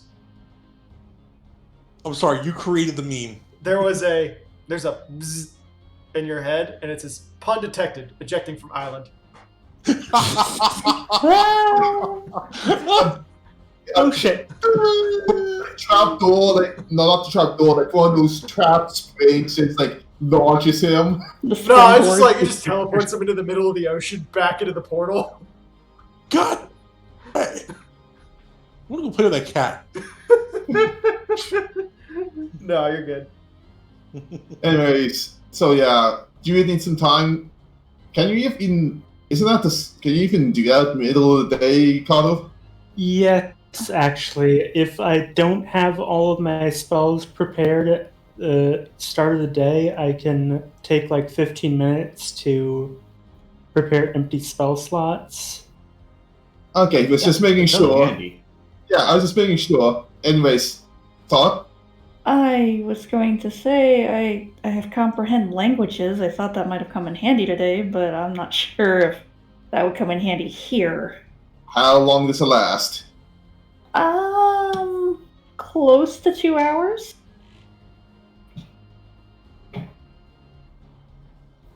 Where are you standing Yeah. right now, Dak? Dex, is the pool just kind of like a gradual thing? What do you mean by gradual?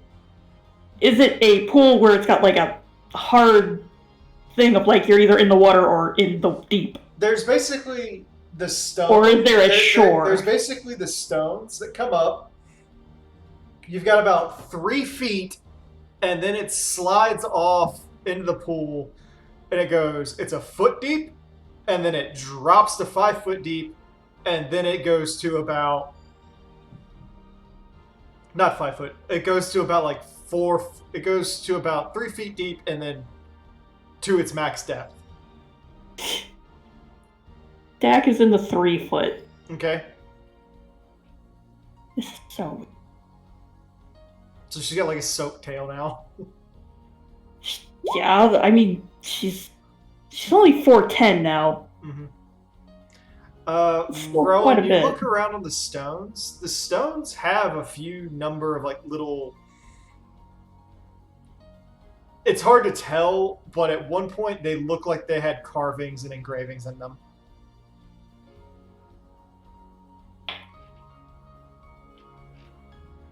But yes, I have comprehend languages. I don't really have too many that deal with gaining knowledge. Ah! Sorry, Nat flew onto my notes. I smashed it. Ah. God damn it, Nat.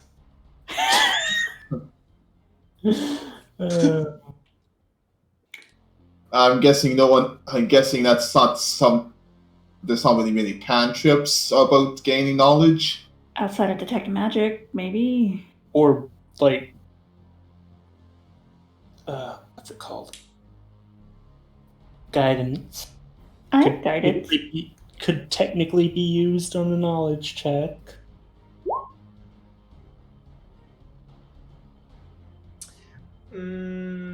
No, Rowan. After 4,000 plus years of being washed by the ocean, no. Okay, well, before we sort to spell slots, let's resort to cantrips and see if they activate anything. If you want to try guidance or something else. I also have another ability that I haven't really had much use, but it's more of thought rating than anything else, so everyone else is like, has she fucking been reading our head at some point? Oh wait, that's her echo. Yeah, if we want to try stuff that doesn't take anything out of us first, and then move on to the actual cost stuff, do you have anything you want to try just to see if it reacts? So like, sorry, I don't want you to keep repeating this. So like the stone, like how far is it out of the water, or is it in the water? The stones that circle around it, that sort of make the circle itself, they're like 3 feet up out of the water. Okay. Just wondering if there was like some main thing we were looking at, trying to visualize. Out of curiosity, how many stones are there? 8. Okay. There are 8 stones. We could all touch them. No. But there's only 6 of us. But there's Bert. I don't know.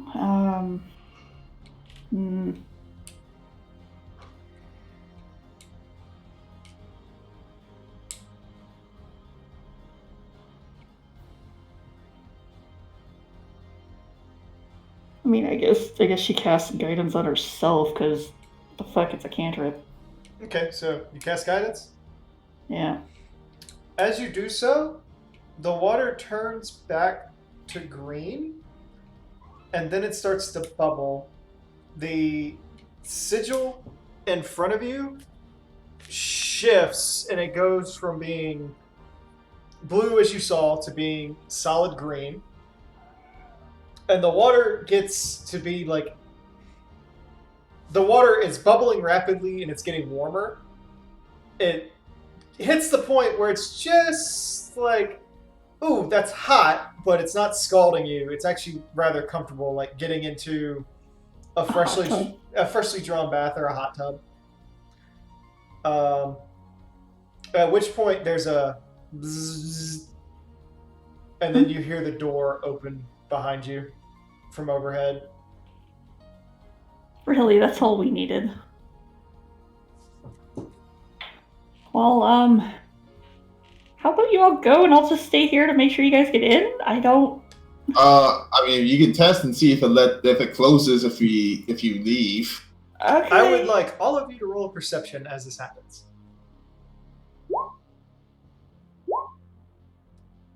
Oh, Telki. It's a fair cop.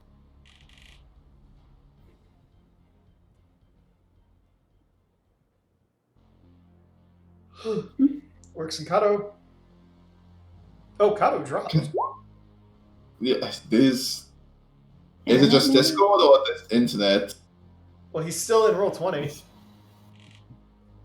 says he's away.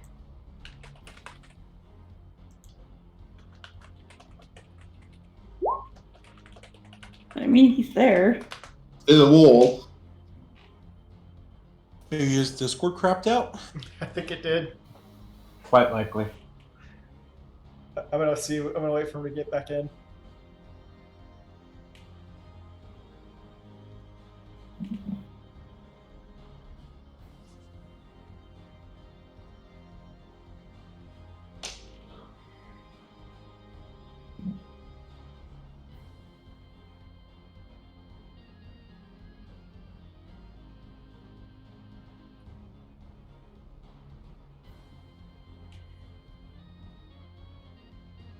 Yeah, Discord died.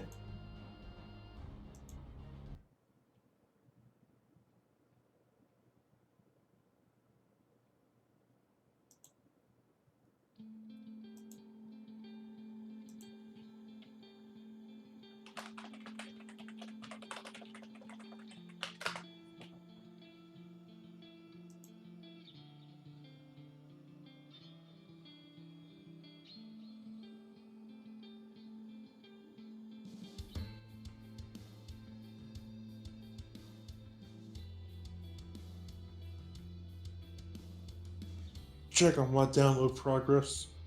I'm just checking the Discord status quickly, and it seems Discord's not reporting any issues.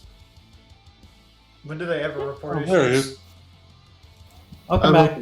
Welcome back, Kato. Okay. I'm here on my phone now. All right. Uh, Aw, I'm sorry. Was it your computer or your or just Discord in general? I think my computer's starting to get a little warm, so it's oof. slowing down. Okay. So, as the doors fly open, everyone kind of like lifts their nose up and goes, except for Telki, who is suffering from a head cold. Oh. And you're like, I smell lemon bars.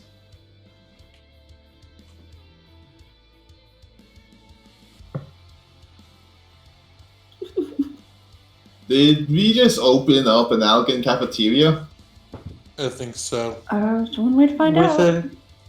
With a structure of this size, it would be unlikely that they wouldn't have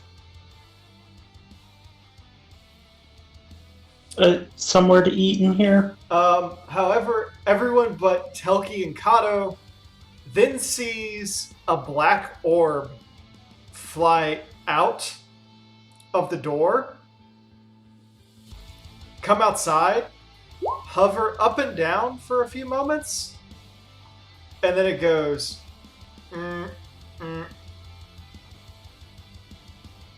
Gardening and landscaping drone not detected. Island fauna in disarray. Operator drone 066243X9. Please respond.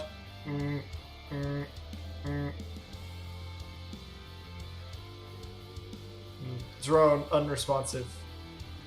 Must file report for replacement. And floats back inside. Is the door still open? Yes. Quick, before it closes. Yep. I was gonna say, let's take a glance inside. Yeah, carries out of the water, goes to door.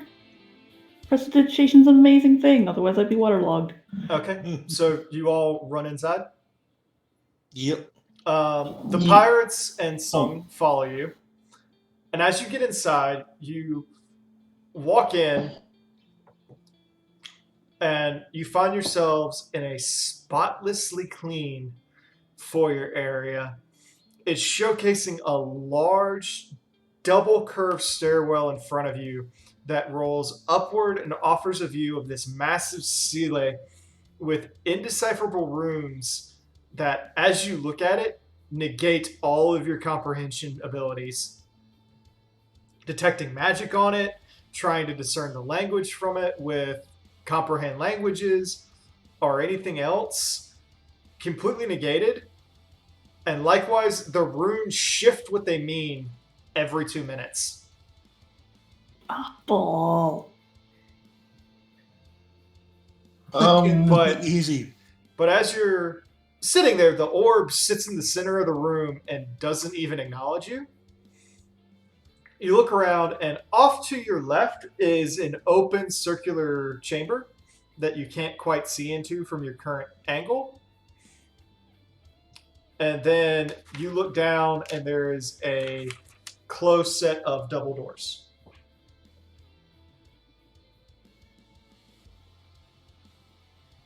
Is it unknown thing to anyone else that this place is so clean after being on the wall for so long? Nope. The It's doors been have sealed.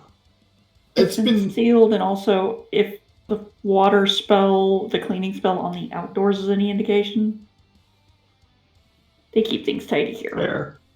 so. Does that mean this is a perfectly preserved elegant ruin? The Yep. orb suddenly chimes in and Oh, goes, no. "Authorized user, thank you for noticing this unit's continual efforts to keep this elegant facility tidy. We appreciate all of your endeavors to help with this." You did a very good job. This unit is pleased to hear that. Can you tell us what kind of facility this is? Not authorized. Can you tell us what sort of facility this is? Not authorized. Thank Can you. you tell? Dead. Is there an authorization station where we could check in?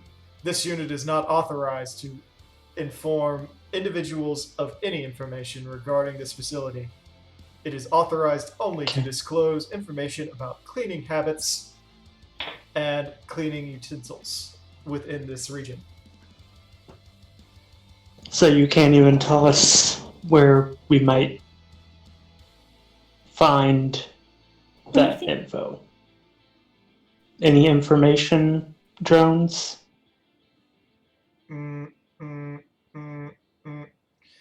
Information drones were not supplied to this facility. Of course not. Is there a map of this facility? Authorization not granted.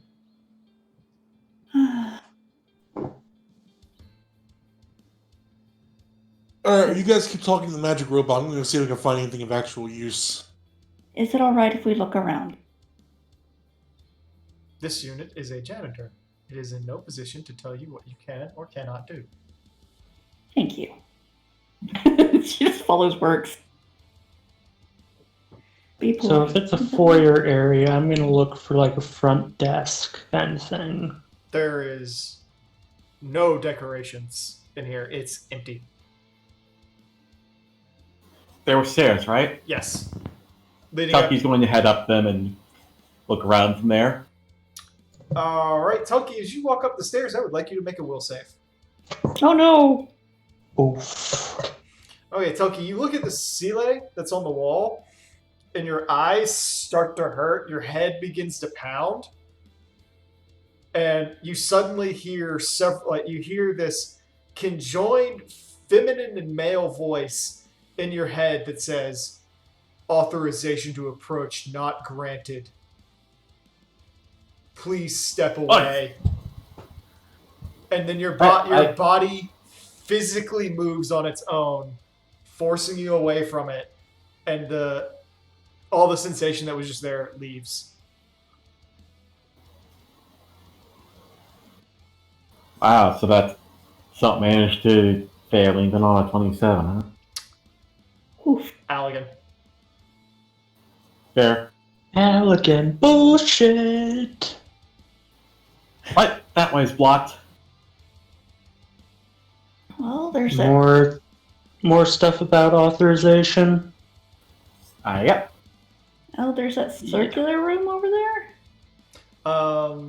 So, Works, which direction did you head off to? Did you head off toward the double doors, or did you head off into the circular room? He went to bio. No, that's right. He went to pay. Works had to pay. Okay, Dak, where did you head off to? I was actually following Works, but gonna go to the circular room. I think is what you said. Yes. Okay. So, Dak, as you walk into this room, you look around. It's a big room.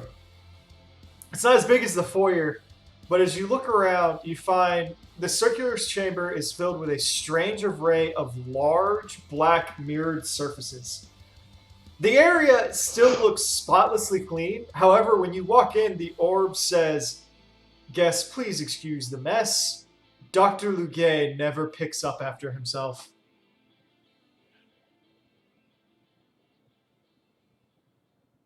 Oh, that's lame.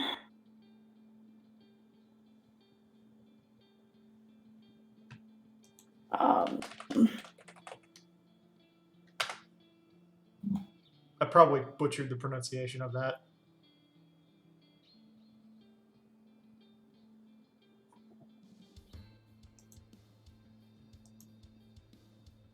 Oh. Oh.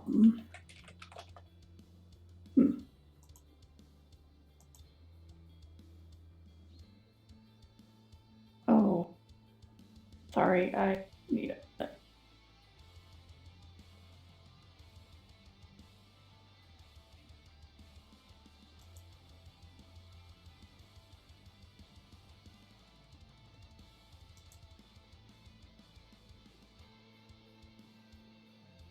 Yeah, I'm sorry. Everything just kind of poured out of my head. It happens.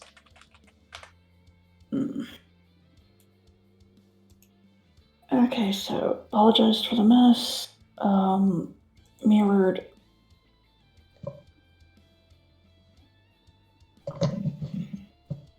I'm How sorry, long Art. since the doctor has been here? That's a question. Information not recorded. Figures. Sekia follows up behind the others. Go on, Kyle. Can you show us to the doctor's office? Doctor possesses no office. Well, here's an interesting question, since you're a cleaning bot. What's the nature of the mess that was left behind?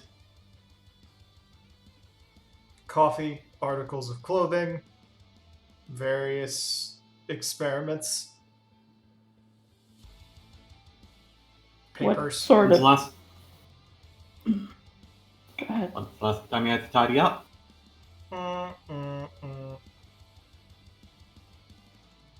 Under orders, I am not to tidy up after Dr. Lugay, as Dr. Lugay finds this aggravating when he cannot find things. Last recorded attempt to tidy up after Doctor's area was calculating. Overflow error. 4.5.6667221348247 millennia. Oh. Lovely.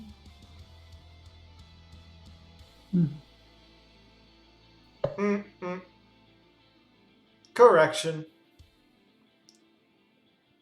4.822311. It's okay, okay. We get it. It's a Round get it. to the first decimal, please. 4.8 millennia. Thank you. Right. Well, at least we know how old it is. And we either everything dissolved into nothing that was in there, or the nature of the mess is an experiment. This whole facility by itself is probably an experiment. Works because you missed it. Essentially, inside the room is this large array of black mirrored surfaces that form walls that are kind of obscuring the deeper parts of the room from you. Huh. Okay. But you can navigate through them. Are they walls that go all the way up? Not quite, but almost. Hmm.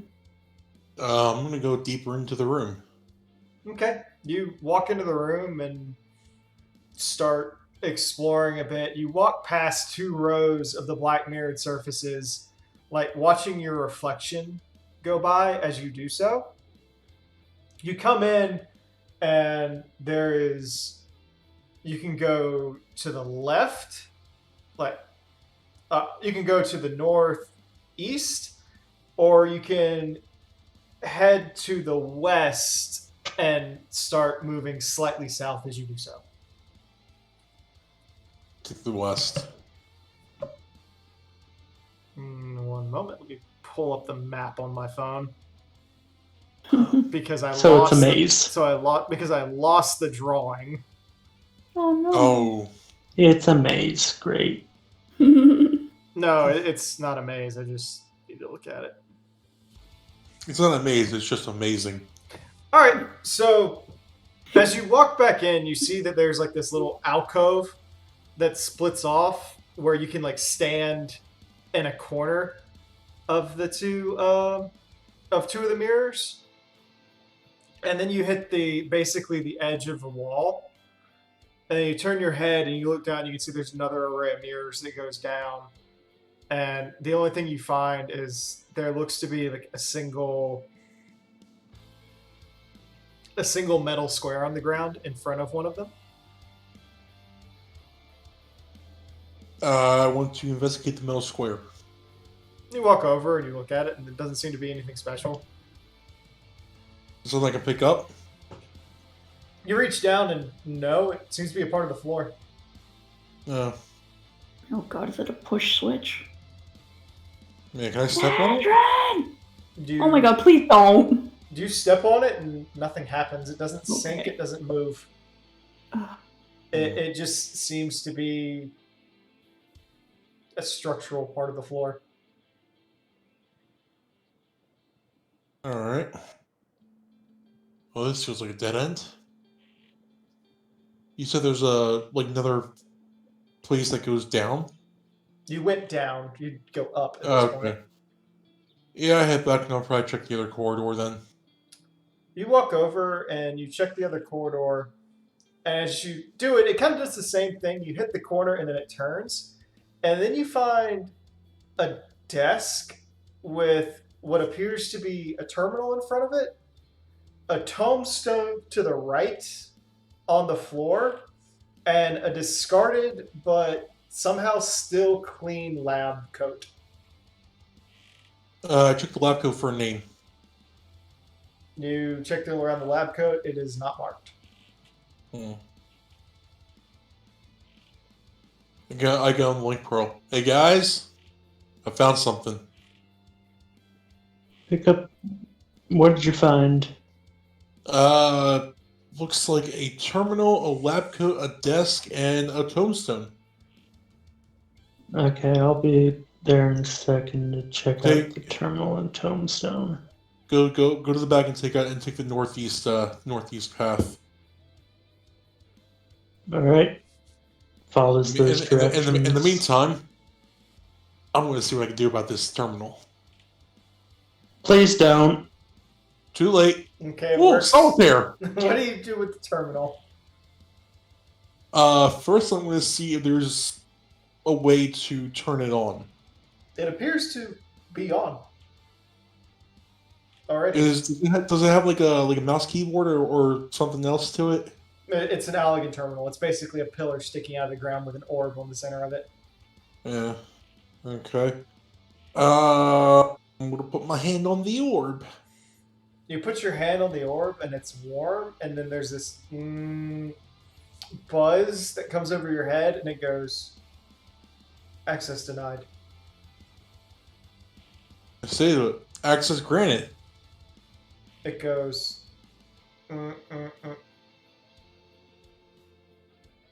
password not accepted. Password. God damn, it works. There's a, Kid just comes up behind him and smacks him in the back of the head. you say Shut up. you say password, there's a 2 remaining attempts left. No! Seriously, shut up. Pushes him out of the way. Okay. Just out of character. Takes- Out of character. 1, 2, 3, 4, 5. Takes the tombstone and holds it up to the... As you grab the tombstone, Terminal. Kato, I need you to roll a fortitude save. Bruh. Oh, great. What's your fortitude? It's As one you of the do good so, ones. the red and blue lines on the tombstone turn green, and then you watch the lines run up your arm, and it starts to tingle your arm, and then as you look over, you look at Works, the lines actually dart out, and they run across Works' face. Choose you. I believe your tech is on me. At which point, and you can feel it, it tingles. It soon darts out, and it hits everybody inside of the compound at this point. At which point, there's a... and you feel really strange for a few seconds, and then it passes, and you sort of blink. Okay. So that was the thing. This thing falls. Okay, what just happened? Also, did someone? Who's still standing in the foyer?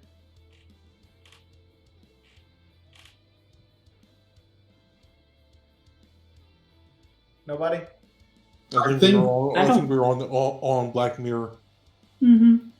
I think I was still in the foyer. Most of you guys, I wasn't sure. I was saying, if they want to rush off on unknown adventures, they will free to. Okay. Yedrin, the orb turns back to you and goes, good to see you again, Dr. Ruge.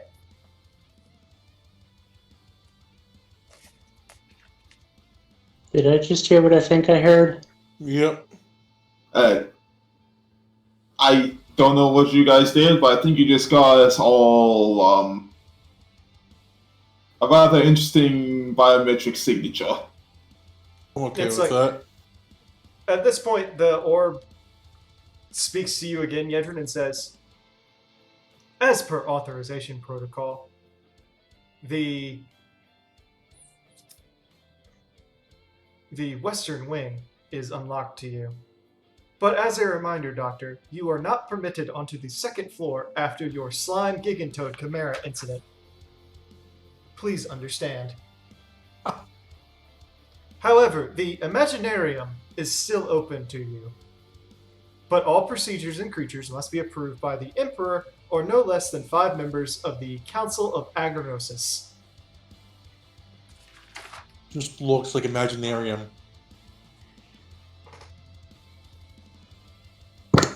Well, seems to be the doctor was a fan of the more mad science. Anyways, and he's don't forget to check the desk. Oh yeah. Let me search the desk for anything else. I'm gonna try and access the terminal again. password.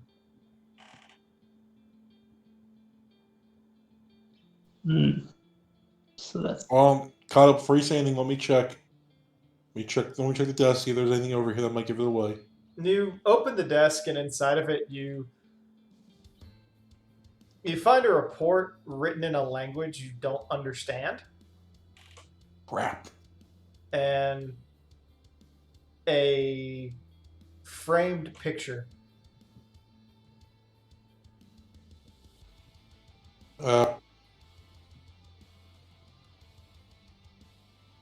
I'm gonna look at the picture. Okay.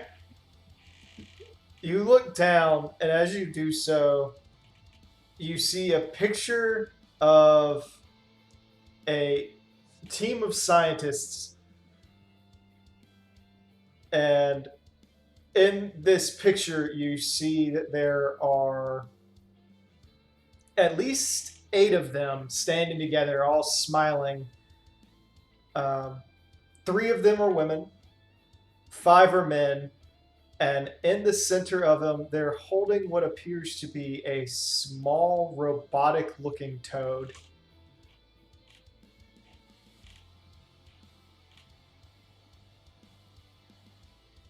So, find any clues, like anything?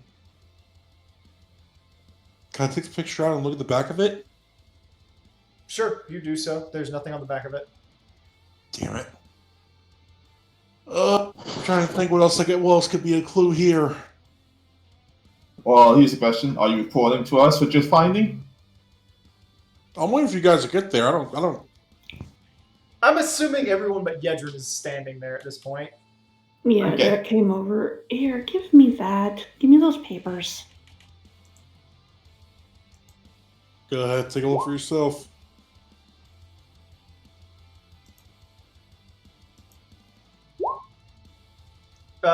No, Rowan, there's nothing on the frame itself either. Dak, you go to attempt to read it.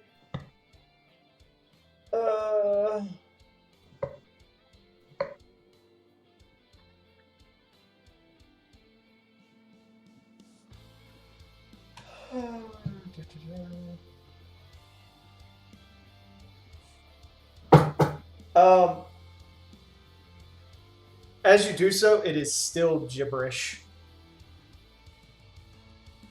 Okay, I can't read this at all.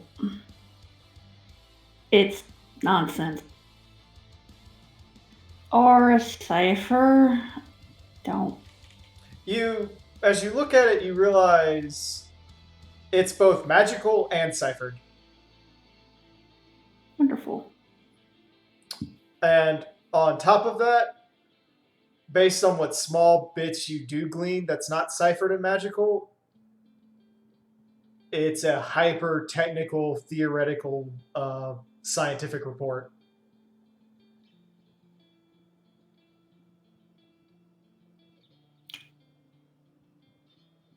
I don't know what electrocognosis means, but this is gibberish to me. Right. So we have. So we're in Allegan. What sounds like to be a creature testing facility. And Rowan, we as you have go through the nothing to go on. pockets, you start fishing around, and oddly enough, you reach in and you pull out a complete replica of the pen that Eliza let you use.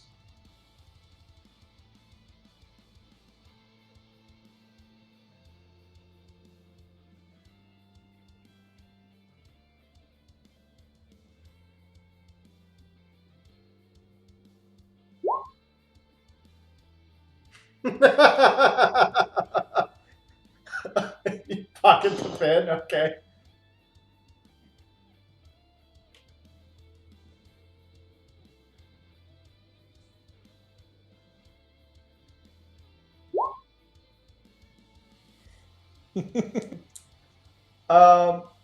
There doesn't seem to be anything else in the lab coat for right now. However, you realize as you're like digging around in it that you can put your hand into the pocket and you can go down to your shoulder into the pocket and it doesn't seem to end. Oh, great! They put a bag of holding in his pocket. Pick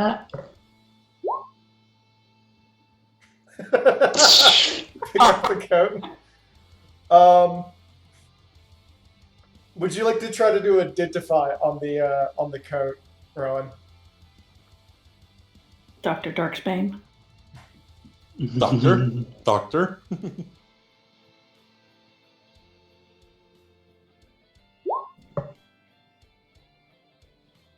Okay, do a spellcraft and then add +10 if you're using the identify spell.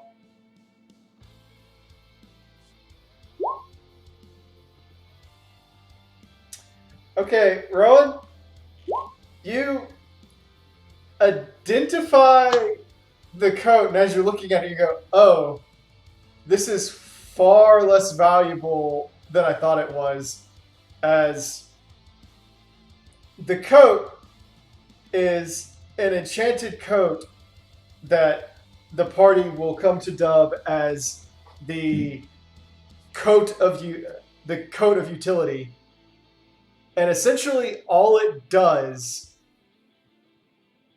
is, based on the user's desire, it will create any office supply within its pockets and lets you pull out a single one of it if you don't have any of it on hand.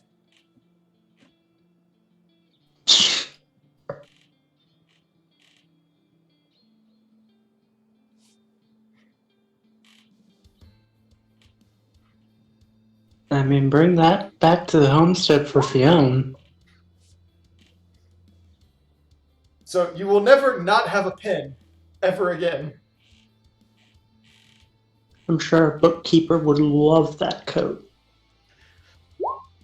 To be honest, I would love the fuck out of that coat. Be like, I don't have a piece of paper. Oh, wait. Yep. I need a notebook. Whoop.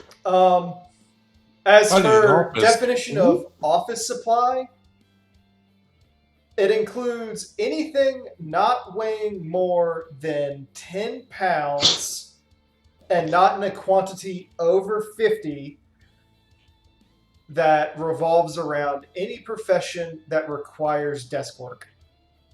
So, yes, that includes ink, that includes paint, that includes paper, pens, paintbrushes, rulers, stencils, all that stuff. God damn it, Erasers. the copy machine's broken.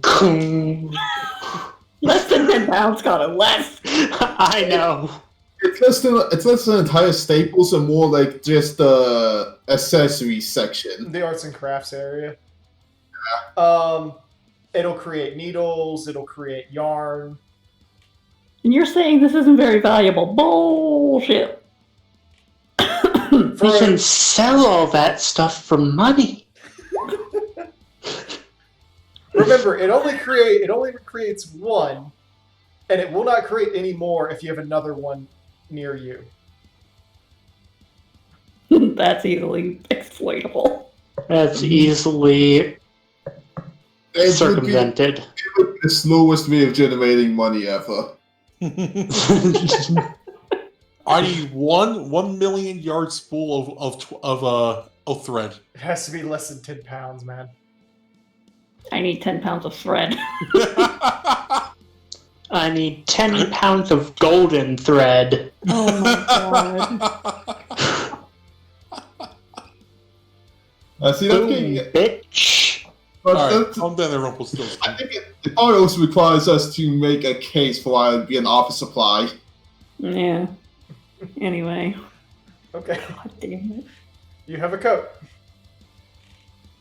Rowan has a coat. Mhm.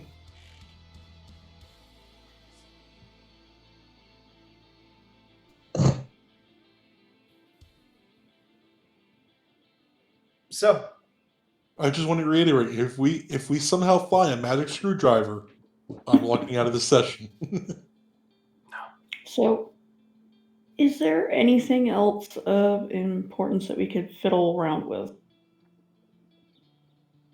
in the room.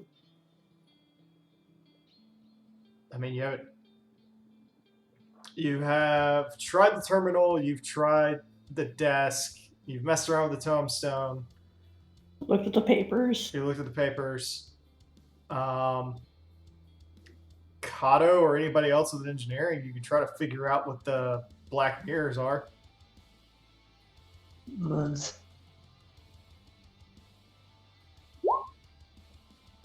Okay, Kato. My roll sucked tonight. Jesus Christ. Okay, You Kato. were plus 17. I don't want to fucking hear it. With your knowledge engineering, as it is, you identify that the mirrors are actually screens and are highly advanced computers, similar to the Garlean controls that you saw on the airship, but are many, many, many magnitudes more advanced. Holy fucking shit. And you look, and like each panel is probably about. Each panel in front of you is maybe 20-ish feet tall and 5 foot wide, and the room is lined with them. And each one is its own individual computer. These are all computers. Computers as in plural? Yes, each one is its own computer. Each one ages more advanced than the Garleans. Brooks walks up and puts his hand on one of the screen terminals. Maybe it's biometrics? There's a warm response, and you actually see the screen light up around your handprint. But nothing's happening. Hand art. Turns around and leans his whole body against it. Uh-oh. There's a sudden. Please do not put pressure onto equipment. Oops, my bad. Did that come from like the terminal or? It came from both the terminal and the orb. Nick Shells, what are you guys doing over there? Fiddling. At this Works point, is at this touching point, things. Yetru, you can see Science. them. Works is touching things again. You guys doing anything? Well, if you're not having any more luck over there, and you suppose you have access to the Imaginarium in the West Wing, which I'm guessing is through the doors. No, we don't have access to the Imaginarium. Apparently, this doctor was No. You don't have access to the second floor. You have access to the Imaginarium. Ah, okay. Yeah. Well, fuck it. You guys figure this out. I'm gonna go with Yedra and figure out what this Imaginarium is. You know Don't where imagine. it is. I don't figure out what the Imaginarium is. Okay. I thought you said figure out where. I'm like, I think he was saying like figure out the Imaginarium. Okay, so Yedrin and Works, you go into the next room? Yeah. Don't Okay, imagine anything weird. so You know us. Yeah, that's why I'm saying it. as the doors have already like pulled aside for you, like screens, you see there's another door on the other side of this little circular pedestal that's in front of you with a small orb on it. And as you walk by, the orb flashes up and down, and then the doors open again. And again, you hear, "Welcome, Dr. Luguet." Q. So when you two walk in, I need you to both roll perceptions for looking around the room.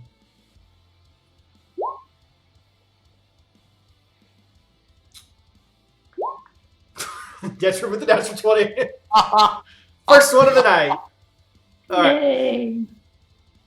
As you two walk inside of the room, there's this low hum as you come in. It's warm, and the fragrance of what smells to be vanilla and a dark chocolate kind of comes over your noses. And it fades soon after. But as you go inside, you find yourselves looking at a 3-tiered circular console that makes up about 20 by 20 feet inside of the room. With an orb suspended over the center of the circle. 2 crystals sit on the south end of the room. One on the southeast. I'm sorry. Forget that. Yeah, there's one to the southeast, one to the southwest.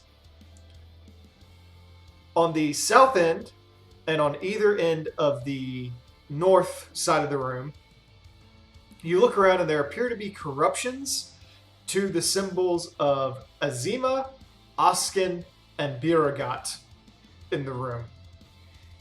Inside of each of these, because each of these little symbols has their own separate room for them, there appear to be terminals, and these terminals are still humming very quietly.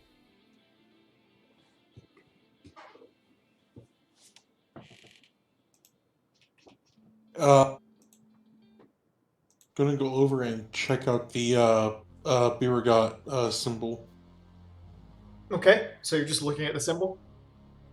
Kind of puts just a finger up to it, see, because biometrics apparently is doing something here.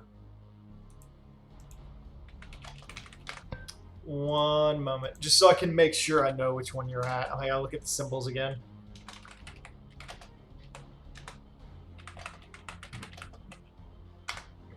Because I don't have them memorized in my head.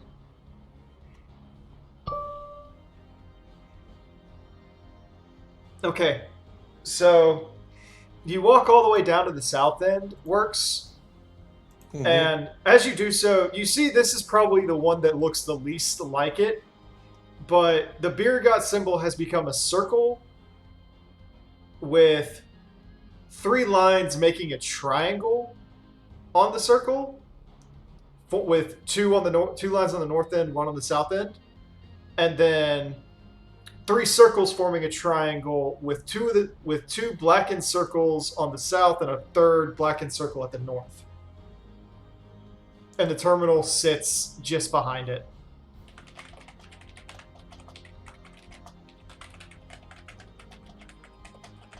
Okay. Just to check, if I ask out loud what functions are running, do I get a response from any of the equipment? The equipment in the room doesn't respond, the orb doesn't, and the orb doesn't respond. It appears the terminals require a physical connection in order to do anything of that nature.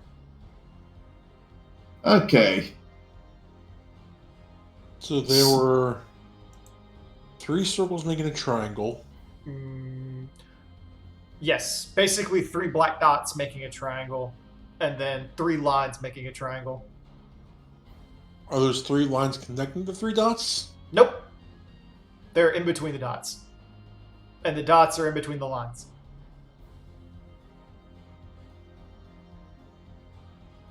Okay.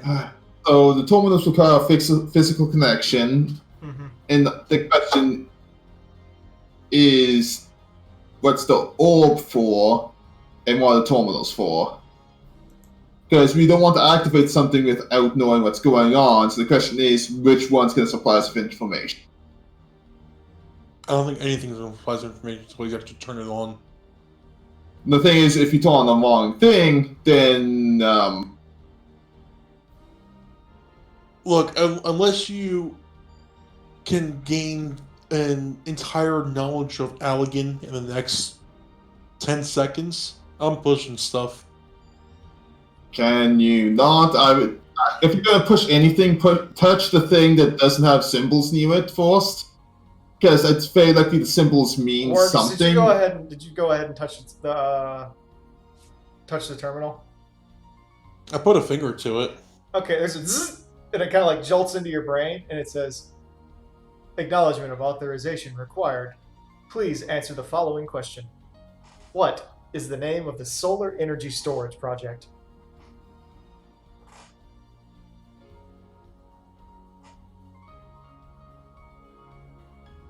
Uh,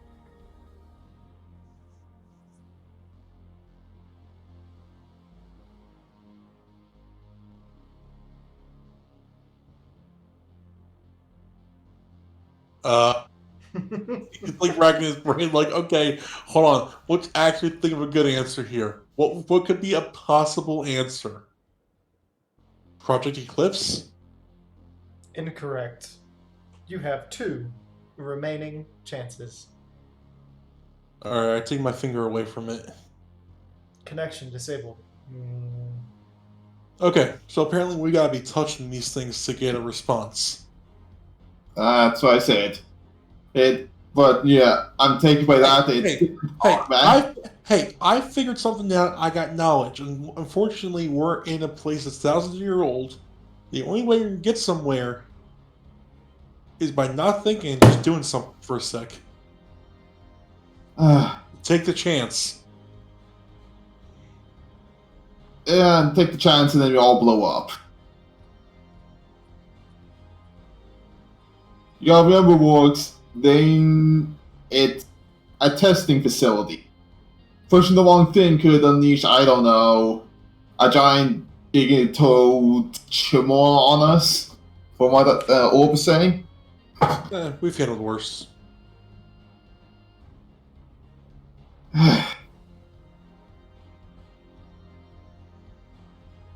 Well, since is the orb touchable? Which orb? The one, doesn't it open in the center of the room or something? That's 50 feet in the air. Okay, so that's not touchable. So there's the terminal orb in the air, and then there was like 2 crystals. There's 2 crystals to the south, yeah. So which one you touch the other? I was gonna just take a look at the crystals. Are they just like aspected crystals, or or they look like part of something? They are rainbow colored. And they're constantly shimmering and changing color. I mean, if you really want to risk it, Works, feel free. For science. So you touch the crystal? Yeah. It's strange. It's hot, but it's cold at the same time. It's wet, yet it's dry.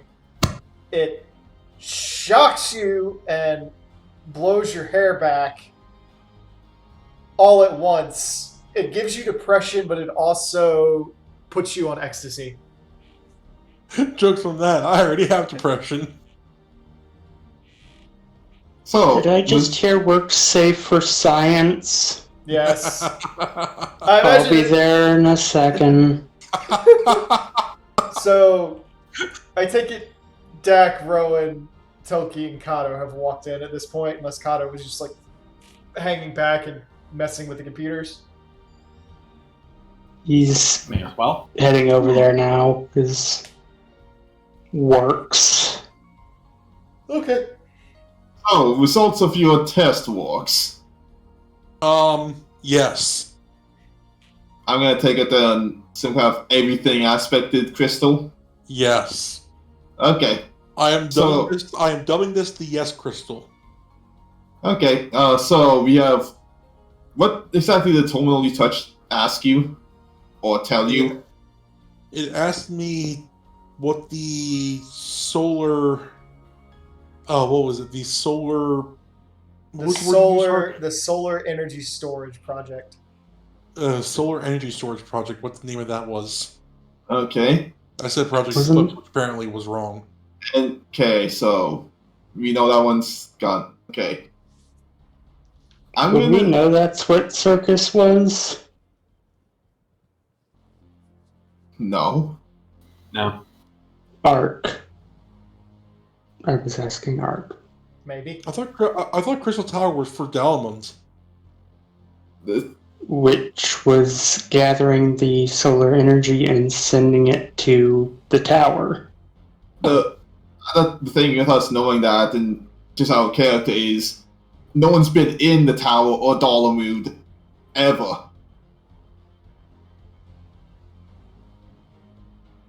Yeah, the tower's still sealed up presently.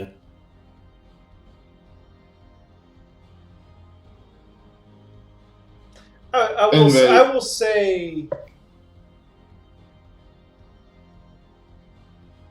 at this point, you all are capable of knowing that from remains of Dalamud.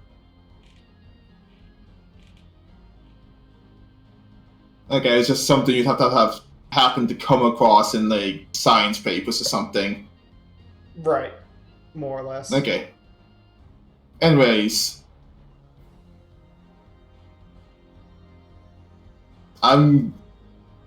Since they're just asking questions, I'll see what the other terminals ask.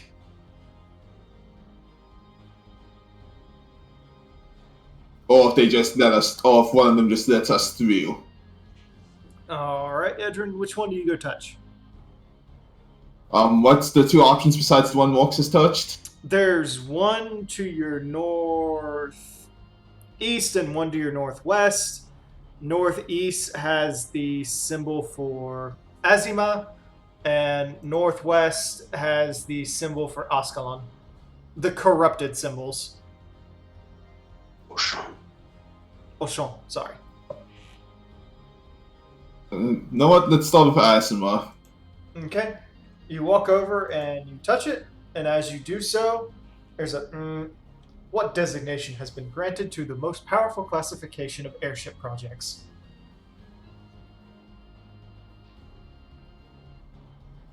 What's it asking? Just nods before breaking, just doesn't even, just breaks contact. And then says, that one's asking about the most powerful airships designation. Don't the Guardians call those dreadnoughts? Would be Allegan. Couldn't even guess there. Still worth a try, though. Maybe? Take the chance. Take That's the chance. what the other one asks first. It's gonna check the other one. Ashan. Ashan one. That hasn't been checked yet. You walk over and touch it, there's a buzz, and it says, what is the proposed name for the Floating City project? Makes contact with that one. And this one's asking for the name of the Floating City project. Or at least the proposal.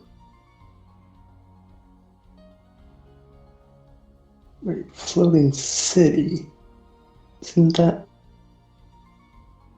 No. That's a different era. Never Okay. mind.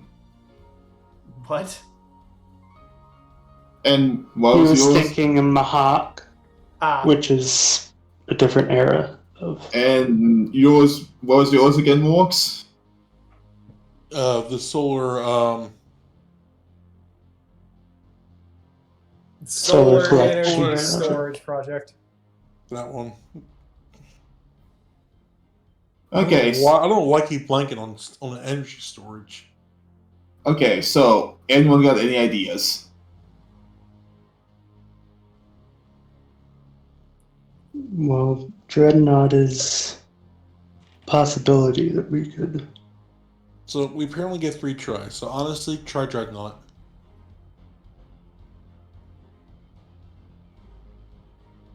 Unless you have a better idea. Off the top of my head, no. But I'm not... Oh no, if you're all interesting as Dr. Luga, then it's probably a 3 tries among all of us. Yeah.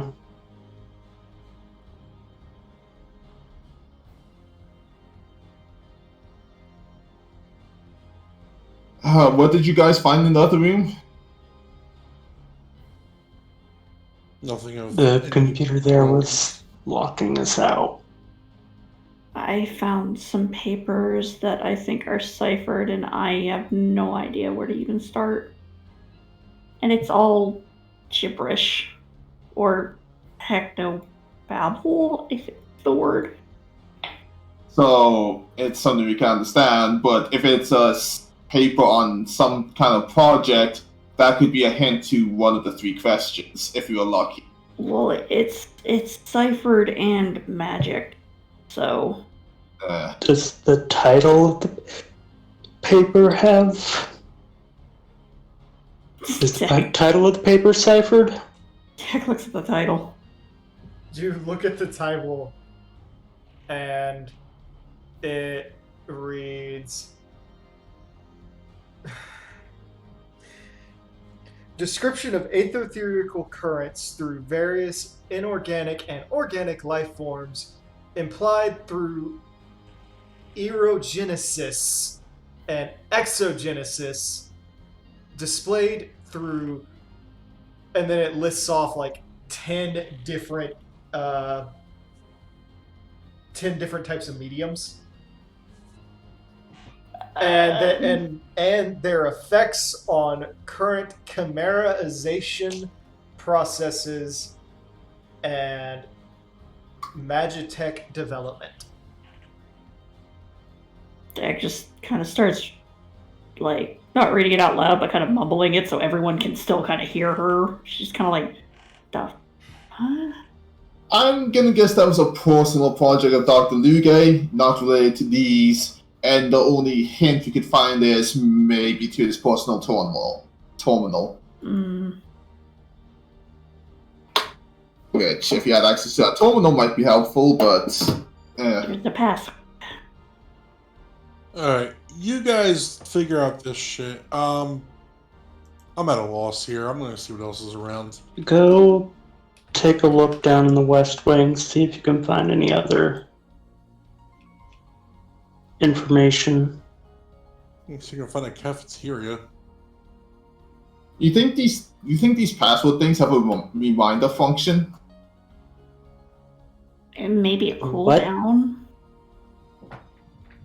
Like, I'm not sure about you guys, but if I put in a password, I forget it all the time. You think they have like some kind of inbuilt thing to help you remember passwords?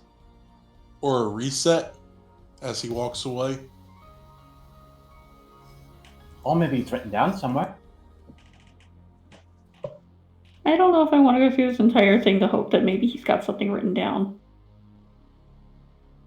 Actually, I think head into the West Wing and see if you can find an archive room of some sort. I think that aren't we in the West Wing? Yes. yes. Are we in the Imaginarium, though? Yes, Oh. I thought they were 2 separate little areas. Okay. they are. Uh, He's asking someone to walk out and go to the other room. oh. Was it just those 2 rooms, or? Those are the only 2 rooms in the foyer you have access to right now. Tell me what to look for and I can go do it. Oh yeah, Walks, did you run into a dead end? Yeah. Maybe that does something now? Doubt it, but I'll go. I know that they activate. I know those black mirrors activate the touch. I'll try something. And head back to that dead end. I will remind you, you have your personal in-character historian on hand with a link pearl. That's very fair. Provided that Fiona did not get herself killed somehow. I was also gonna say, Please And- don't. I was gonna say, even at this point, be in character. Okay, so we're running into a lot of stuff that requires knowledge of ancient history. Do we have someone on call? There is Fiona. You could always If Fiona's not busy with Skull, we could call her.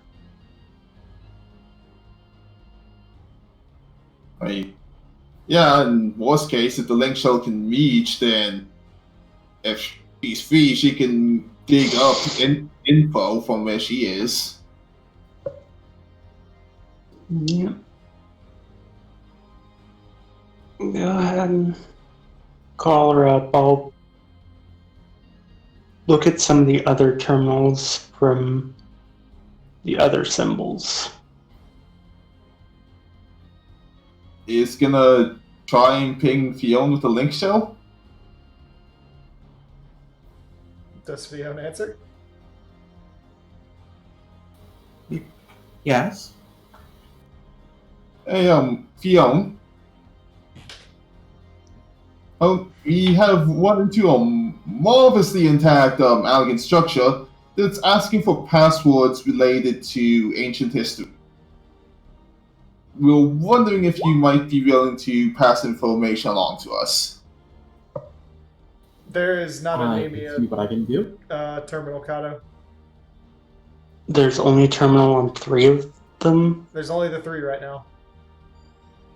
Of the things we've run into, they're asking for passwords that we get hints for. One's asking for what the Alkans call their most powerful airships. Another's asking for the name for a solar energy collection project. And the last one's asking for a flying city project name.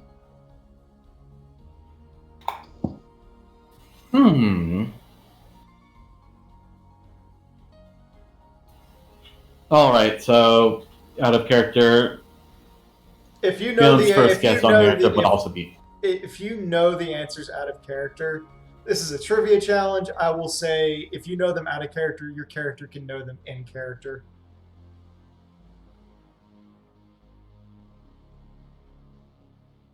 Just on how the rules of the 7th shard are different from the source.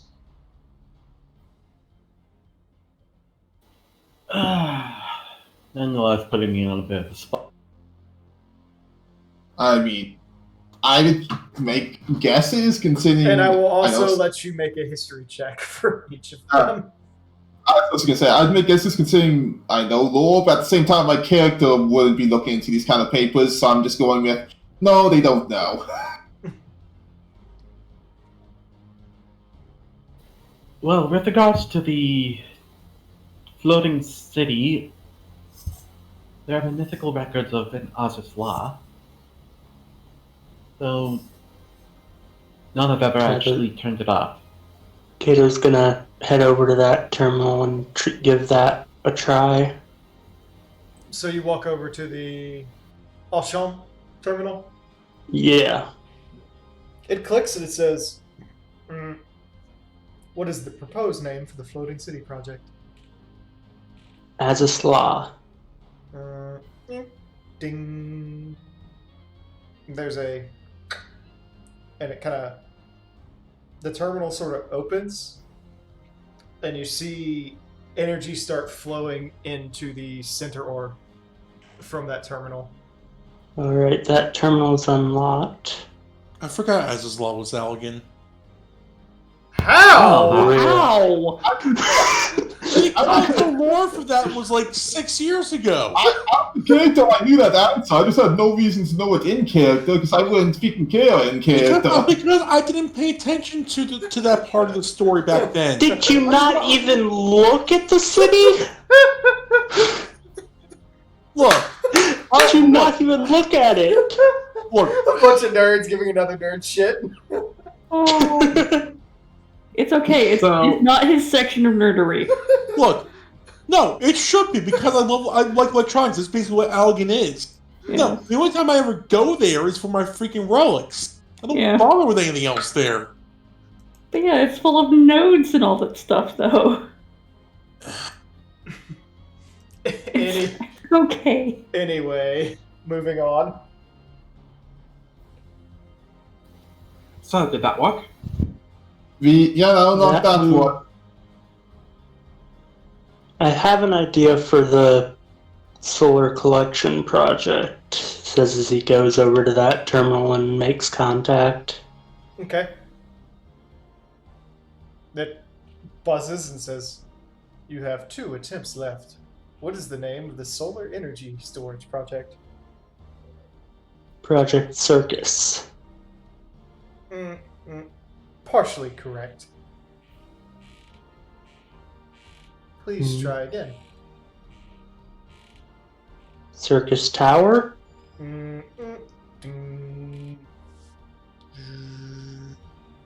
A beam of energy hits the orb. Sweet. We got count of 3. I think we're just on. We need the name of the Allegan's strongest airship. My first thought goes to Dreadnought, since that's what the Garleans use, but who knows? But she does say over the Light Pearl. Indeed, that's my initial thought. Though I'm more concerned with the fact that Azazla is not only real, but an elegant invention. But, well, we can talk about it when we get back. Oh yeah, when we get back, we have to tell you about this portal between dimensions we found in the middle of the ocean. Long story, don't ask. Well, now you're Gonna- giving me opposing orders. Anyway, try the Dreadnought. I will mull my thoughts in case I can come up with some.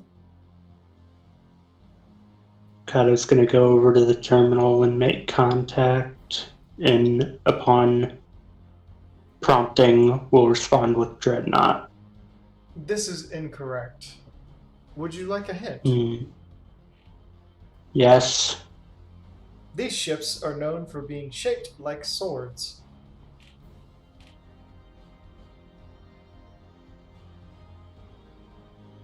Oh, that helps so much. Crap, I can barely remember the binding coils.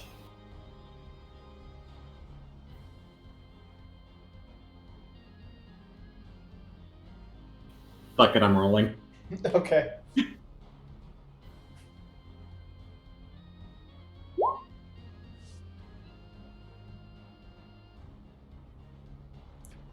Fiona, with you having books on hand and everything else, you start to flip through it, and with the statement of shaped like swords, you go through it, and eventually you find in a recorded history book from the Saints of Cockney. I don't know how to pronounce it.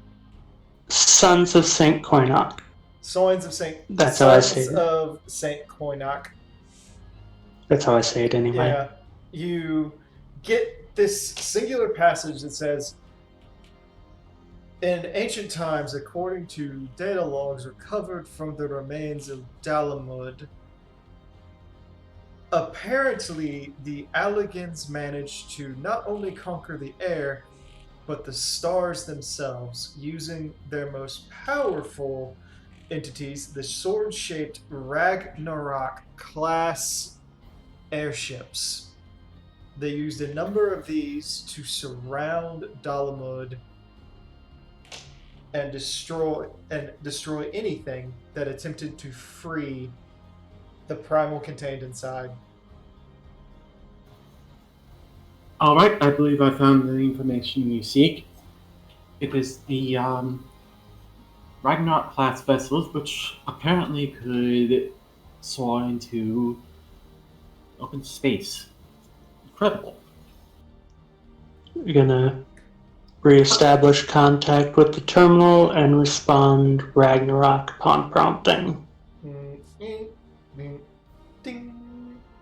At that point, the orbs all give power to the central one, which begins to buzz, and a whir goes through, and suddenly there's a triple chime in unison that says, "Authorization has been granted."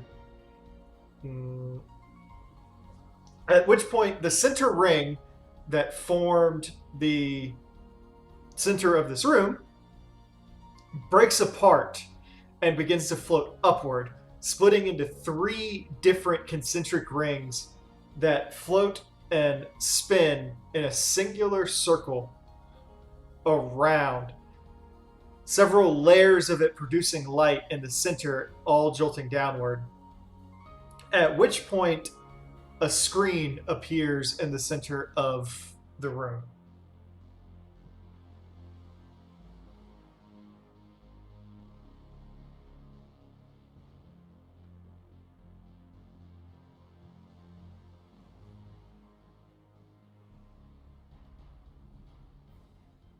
Hello?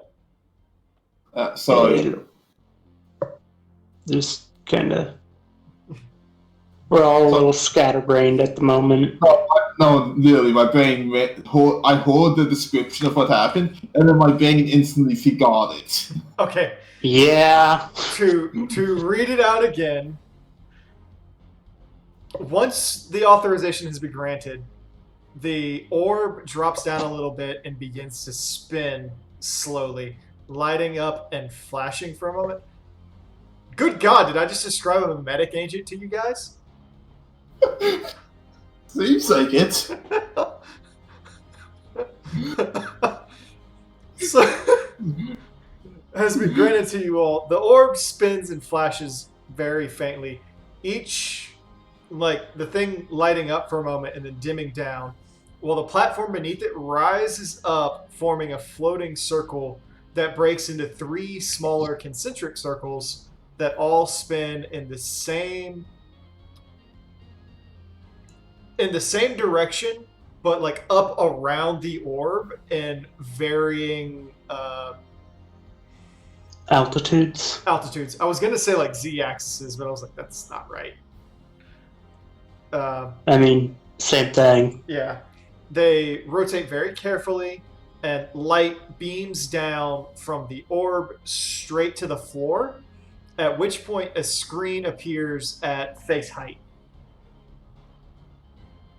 Kale's gonna approach the screen. Okay. Oh, that was needlessly excessive. It's Halligan. As you approach Kata, you look up and you can read that there are 4 options on the screen for you to choose from. Okay. There is grant authorization access, Chimera creation, along with a sideline that says requires biomatter. The next option is thought to reality transmutation. Ooh. Sideline warning requires high levels of aether. No. And lastly, access tier 1 blueprints. First, we're gonna tap on the grant authorization. As it does so, you hit it, and there's a Greetings, Dr. Lugay, and congratulations on returning to good standing within the facility. Access to the 2nd floor has been granted.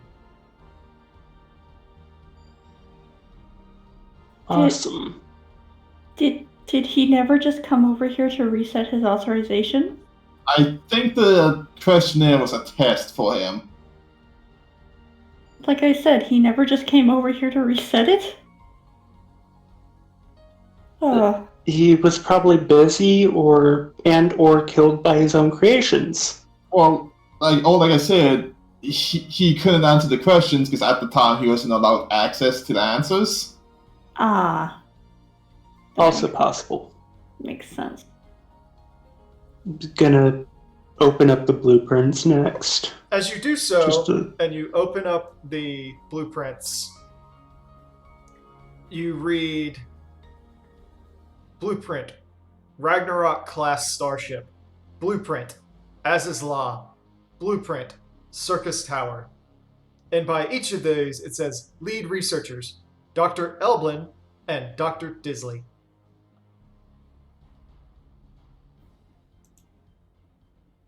Sorry, my connection is being weird. What did they say next to them? Lead researchers, Dr. Eblin and Dr. Disley.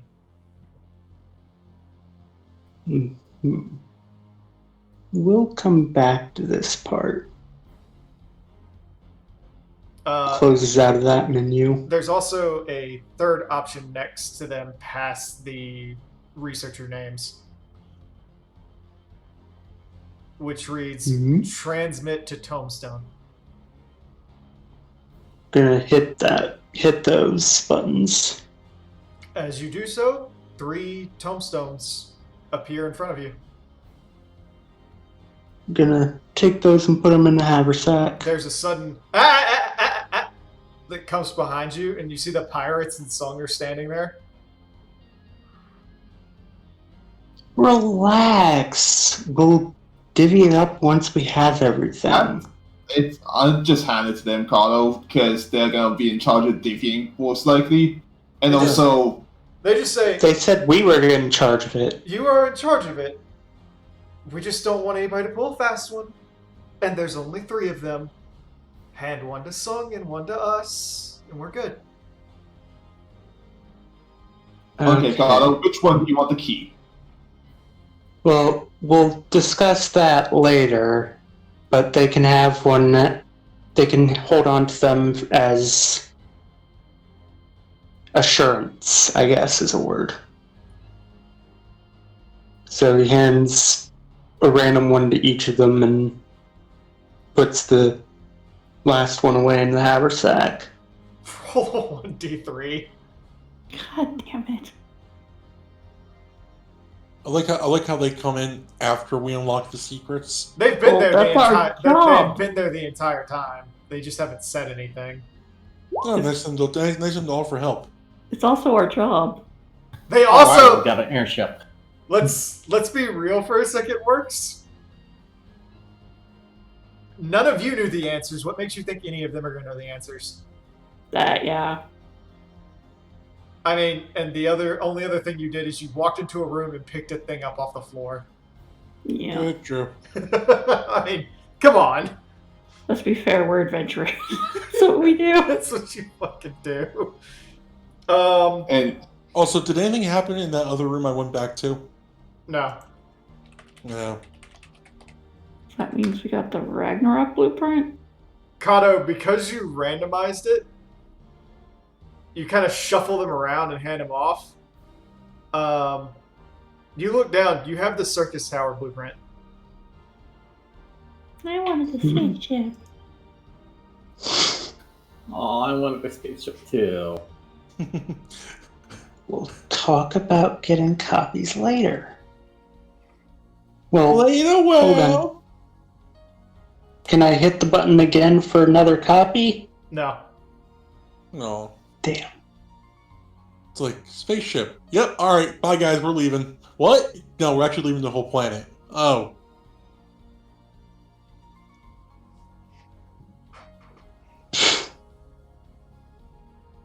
So, after that, gonna head back out to the foyer. Okay, as you head back out, the ceiling that was there is now readable, and it says, "Venture onward, ye who seeks knowledge, into this fine academy, where the brightest of minds learn, and even our great emperor walks strongly, leading us ever onward to new heights."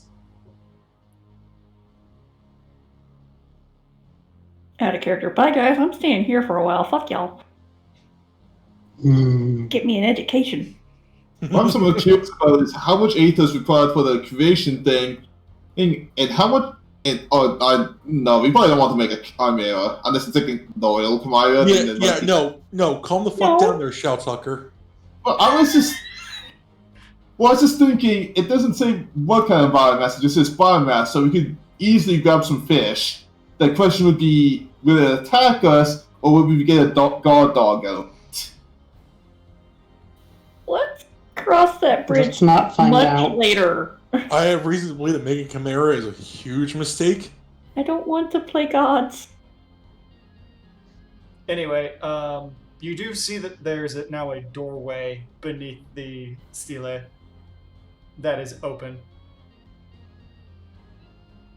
I'm gonna head up the stairs to it. The Onward to orb knowledge. just kind of goes, "Congratulations on your return to normalcy, Doctor." Why does that worry me? I mean, besides the fact that we right now our major thing is, well, there's no doubt a major screw up of scientists. Mm-hmm. Okay, so you all head upwards. Yeah. Yes. Yep. All right. I said, As you all walk into the next floor, you are greeted with a slanted floor that leads upwards to a large flat platform. Above it is another 4 orbs. On the south side of the room are 5 glass-encased rooms that you are able to look down into. Each one has another corrupted symbol of the 12 in it. These, based on how you can see them and being relatively close, obviously relate to Halone, Minfinia, Ralgar, Althiak, and Nafaka. Each of these rooms also contains a single terminal. On the north side is another circular room with the same black tablet walls. However, these are lit up, and each one contains several images of a half-finished city structure design. Oh boy. Gonna head over there. All right, you walk over to the black tablets. Yeah. All right, you walk over and you see that there's like still flashing, almost like in a screensaver effect.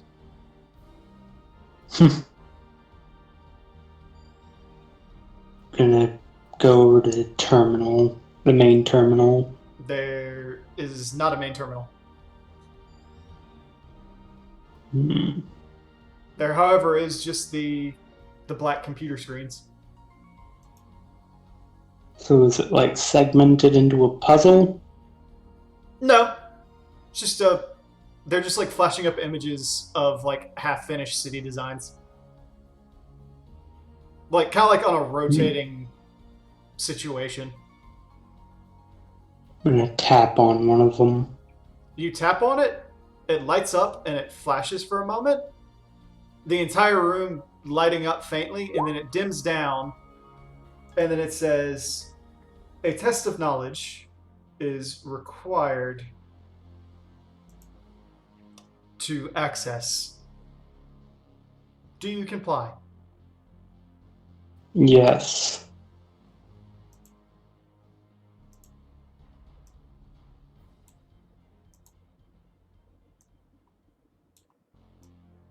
At that point, a chessboard appears in front of you, and the terminal says, "Produce a checkmate in 2 moves."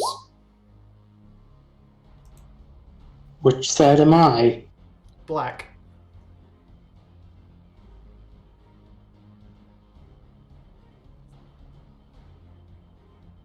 Please insert your answers as coordinate movements. Jesus Christ.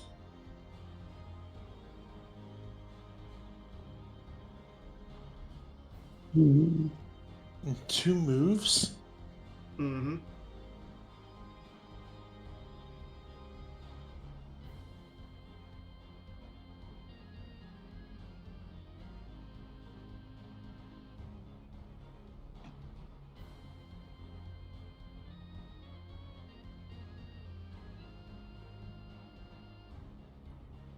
King's bishop to b4. King's bishop to b4. Which bishop are you talking about? Okay, so c5 to b4. Yeah. That's the queen, buddy. This is... Yep. If you know black Okay. doesn't have its queen. yeah, also just to check, do white get to move, or is this all a puzzle of White gets Can you White gets to make moves. something to account for? Because that queen can end a lot of things. Mm-hmm. Same with the rook. Mm-hmm.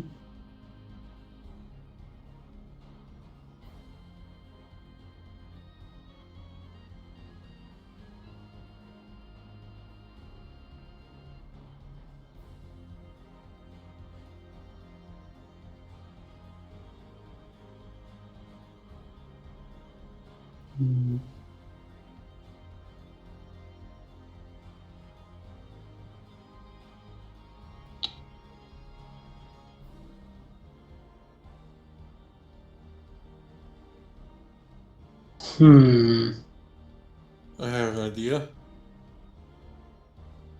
I will admit, when I figured it out, I felt dumb. I have an idea. It's fairly simple, but it might work. By the way, it's projected outward so the entire party can see it. Now, do we have a number of tries of this, or is it until we actually get it? The terminal has not specified yet. What Can I is your ask it? idea? Speak it to me first. Okay. So Or to us. What's that? G4 to H3. G4 to H3. Mm-hmm. Eh. Damn it. Well, I think you're speaking it out just to toss ideas, but yeah. Because my theory on that was rook G- takes pawn, pawn takes rook. Here's an interesting Go question. ahead, G3 to F2. G3 to F2. No, Eh. no. Here's an interesting question. Are we going off the rule that if the king can't move, it's a checkmate? That has to be threatened. Hmm.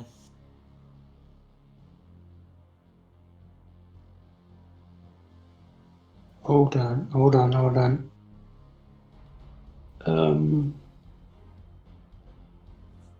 Wait. What piece is that again? That's the queen. That's the queen? I thought that was the king. Nope. King, if you look, black does not have that piece.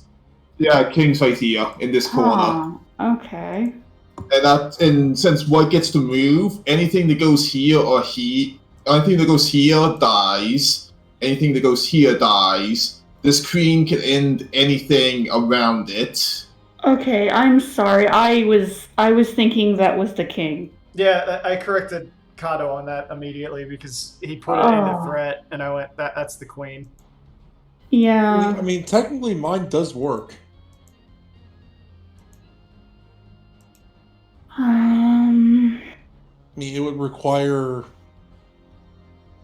You said bishop to H3? Like, my theory on that was bishop takes the pawn. Okay, so... Pawn takes the bishop. Okay, G3... Then rook moves down there. That's not two moves because then it moves diagonally. No. Bishop takes pawn. That's one move. Right. Works.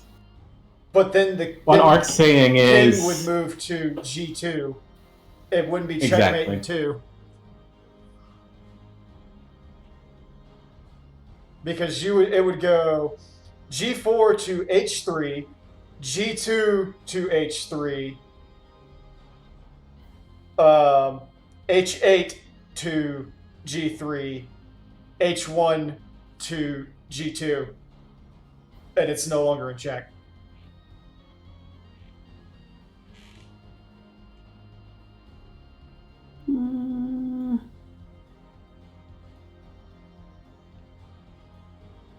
And this knight can go here, so I can't quite reach, but get killed.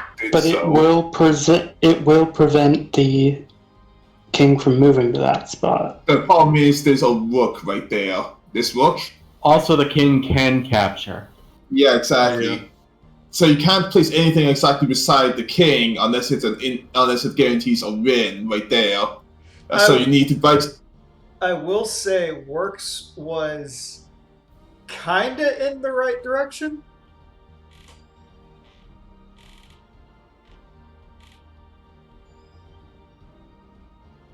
So, Hmm.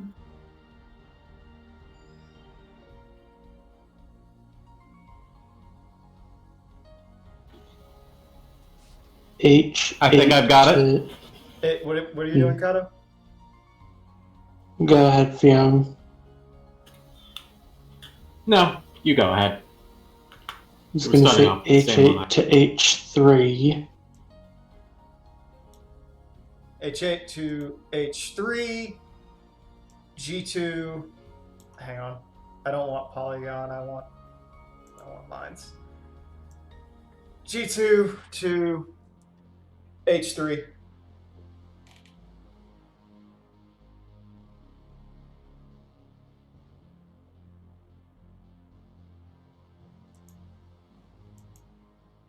And G4 to F3.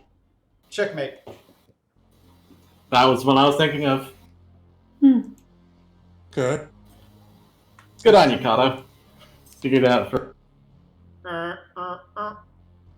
As the puzzle completes, it closes out, it ticks for a moment, and a small readout appears before you.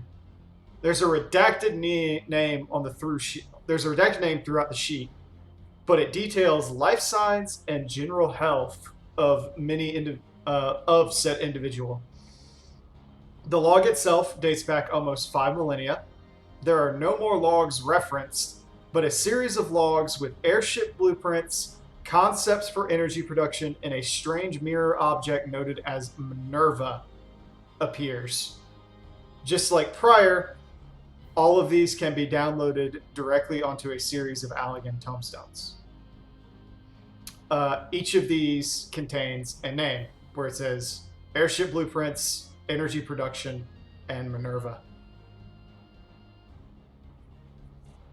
I'm going to download all of them and pocket the airship blueprint one. The other two fight over the other two. The pirates are like, okay.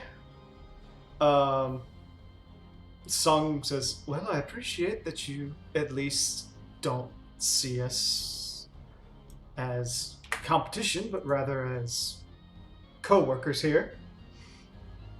I thought we were. Well, that's how I view us. Just after the last thing, I wasn't so sure. Anyway, To be fair, I was planning on putting everything into one pot that we then divvied up later. that's fair, but you never know. And given what- how you guys are my right out of here, and you know where we live, Well, at that point, Nati speaks up and says, Kato, you'd be surprised how many cheapskates we've left abandoned on an island to starve because they wouldn't share. like I said, you're a ride home, and even if I did teleport home, you know where we live. So, Nati, Really no Nati looks reason. around and goes, no? Ride home, yes. Where you live, no. it wouldn't be that hard to find out, honestly, at this point. You just see the group just kind of like side-eye each other.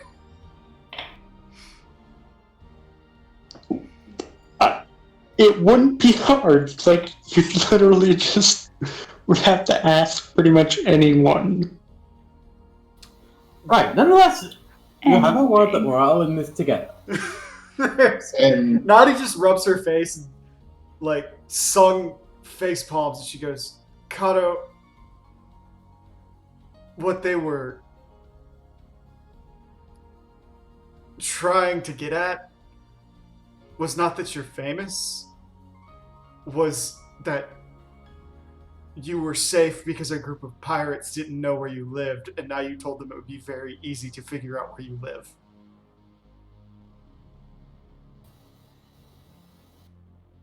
Kicks To Connor's be fair, shit. ma'am, I'd trust you to be able to find me, and I don't live there. She looks down at you, Talkie, and is like,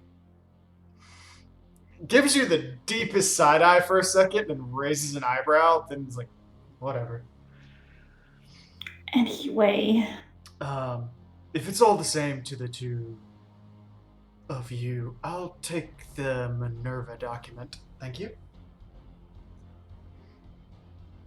That's not. He's like, that's fine. We can probably use the energy production documents to improve the engines of our ship.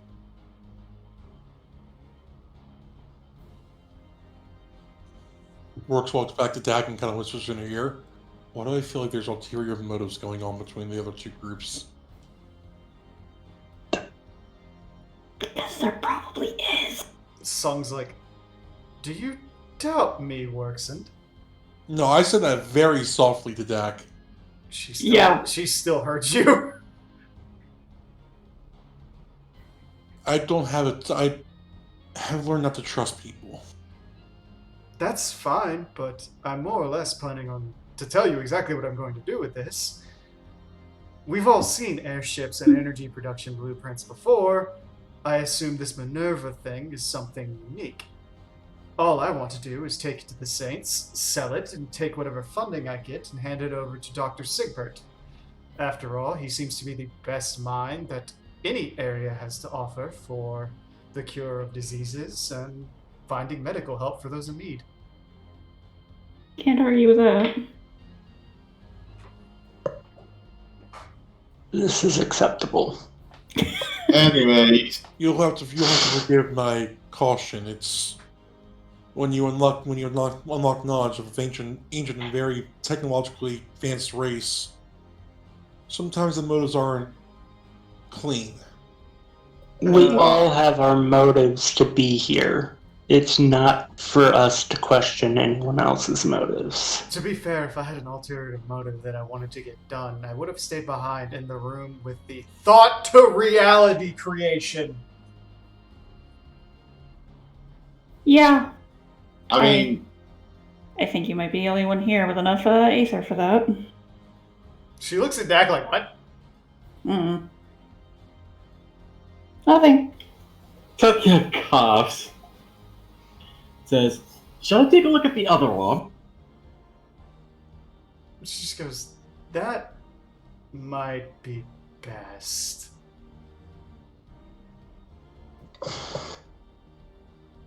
it's just in the background, whooping their head. Why is it always like this when we interact with clients? Why? Because we're not people. Anyway, as you come back out of the room, walk up the stairs, you hear a sudden shh, and look down, and you see the only door leading into the glass-top rooms has opened.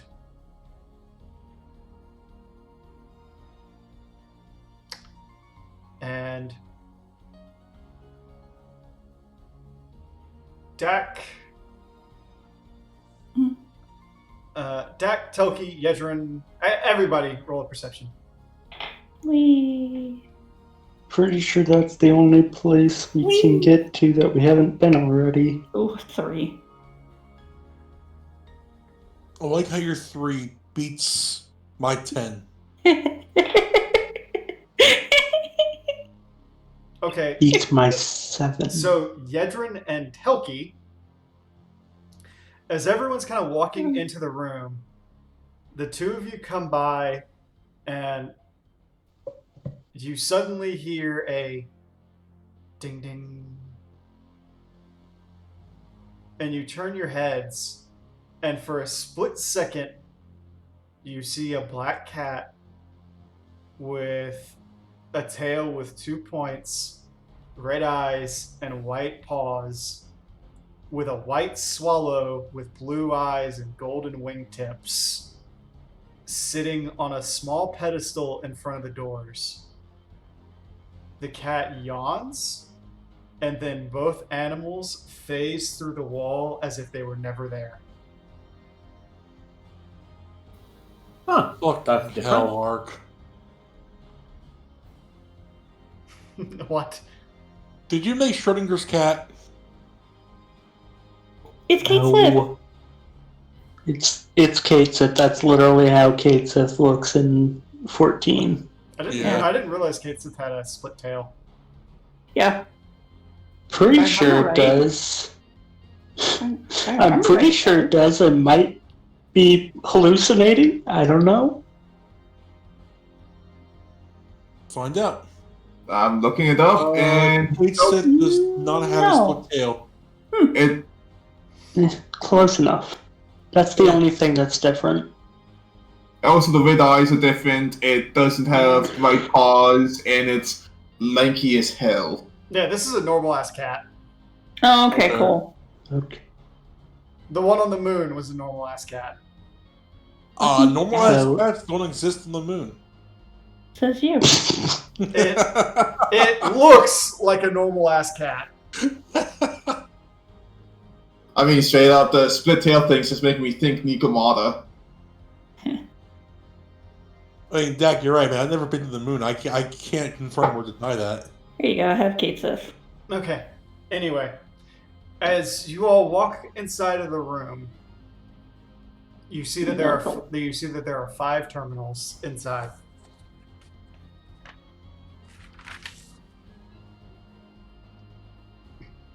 Approach the nearest one Okay. and make contact. Dibs on Nothica. As Go for it. I'll take Colony. hang on. As you approach the nearest one,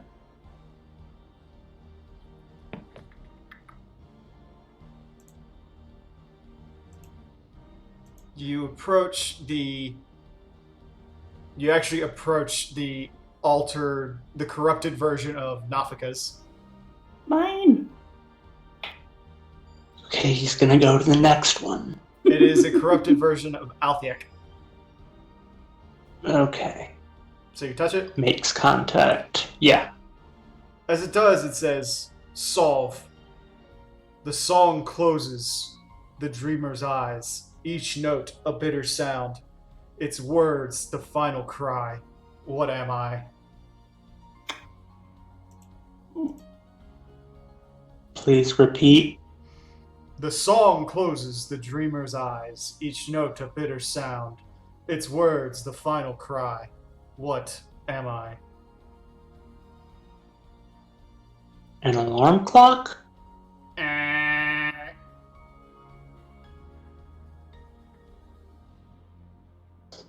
Sorry, can you repeat one more time, just so I can... Solve. Or type it out.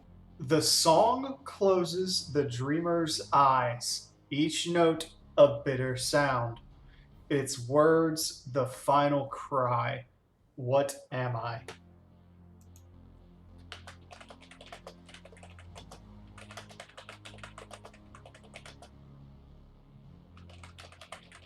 Out of character, part of me wants to say swan. Like, that was my first instinct.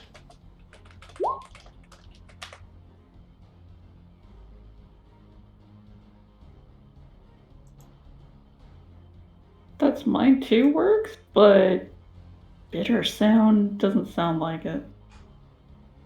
It's closing a dreamer's eyes. In our character, that says to me either it's an end to something, or it's waking up.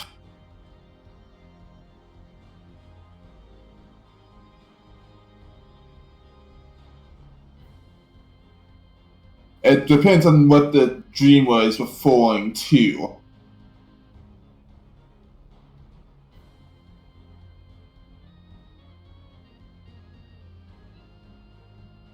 I'm bad with riddles. Also, Yedrin, to answer your question, I have never seen Echoes of Time, so I have no idea what the hell you're talking about. Okay. Making sure we won't deal with time bullshit already. Don't worry about it. Are you talking about Crystal Chronicles Echoes of Time? Yeah. Hmm.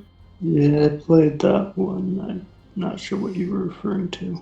Yeah, you don't remember the cat that's involved with time bullshit, has a split tail and a big No. bell? That might be what I'm remembering. Mm. I can't remember the name off the top of my head. It's been a long ass time since I played that. I never owned a GameCube, so It was the DS, but yes, never owned a anyways. DS.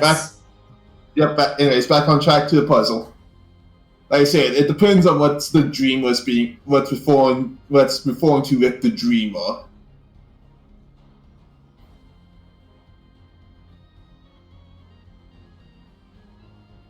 I'm pretty sure that Beauty's Wicked Wiles was not written by this point, so.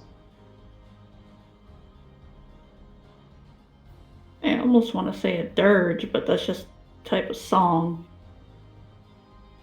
It Thing. does have bitter notes. Usually done in minor chords. And minor chords always have that, bitter note that makes them dark. What are yours asking?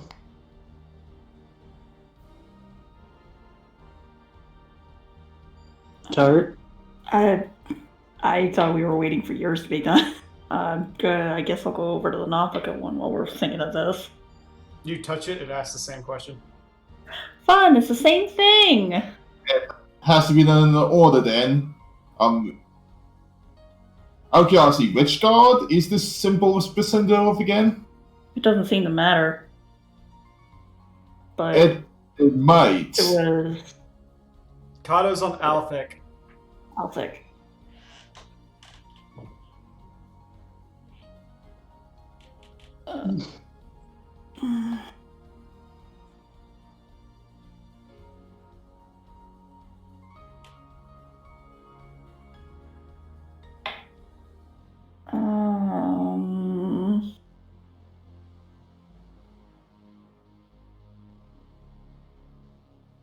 I don't know.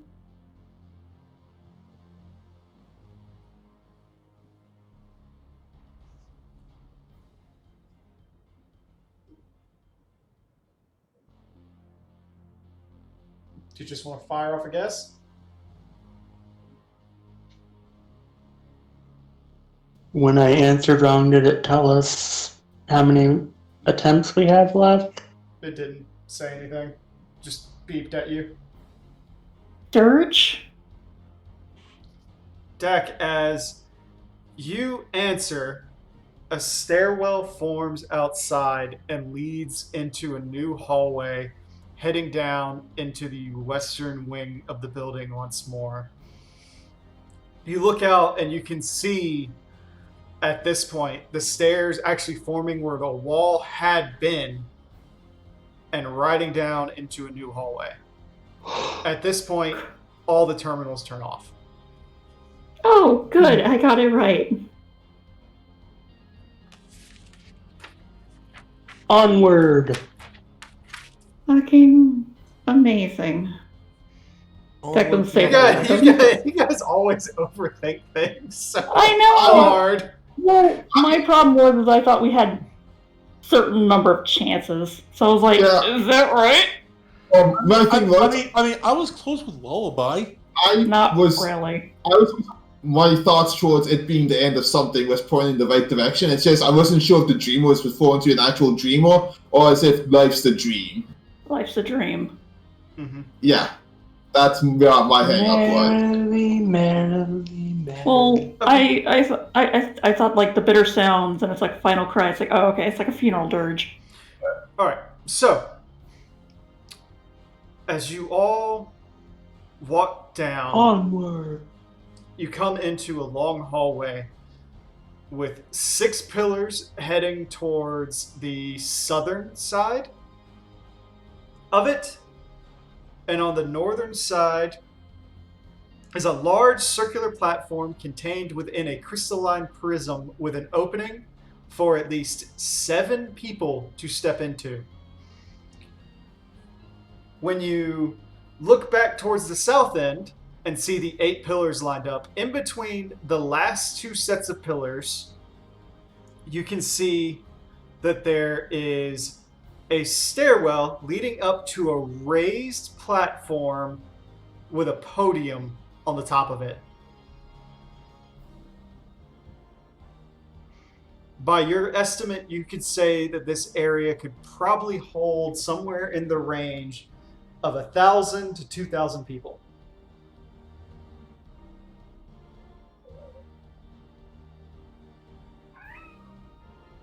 Alright, so we need 7 people to step on the platforms. Well, I was gonna say, do you want to check on the podium for us before we get people stepping on platforms? Yeah, sure. I'll head up to the podium. Okay. You walk up to the podium. By the way, you see there's another set of stairs on the west side still leading downward that you can already access. As you walk up towards it, you see the pillars are large, very imposing. The ceiling in here is probably almost 200 feet up. You reach the podium, you look at it, and it's a large, flat expanse of a table where, like, even on you, Kato, like, it comes up to your neck. Damn. Welcome to the children's table, Kato. You look over it, there's nothing on it, and this table itself is probably about 15 to 20 feet long. Well, nothing up here.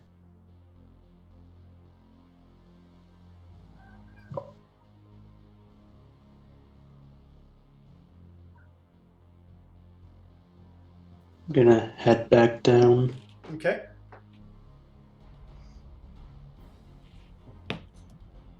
So nothing up there. We got the platforms. They can fit 7.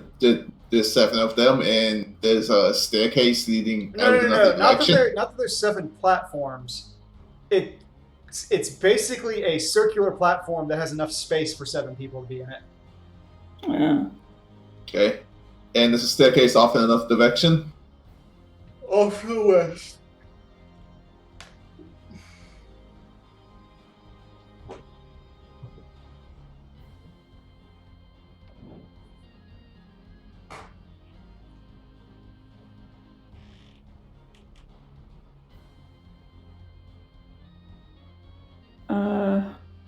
Kato makes a good point. Maybe we could call it here since it's almost midnight.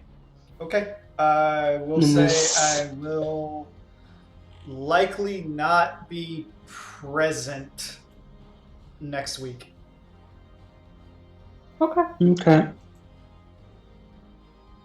Or do you guys want to get on the platform just so Fiona can have her cliffhanger? Sure. Yeah, let's do it. Sure. You all get on the platform, nothing happens. Yay! Uh, Yay! So suspenseful.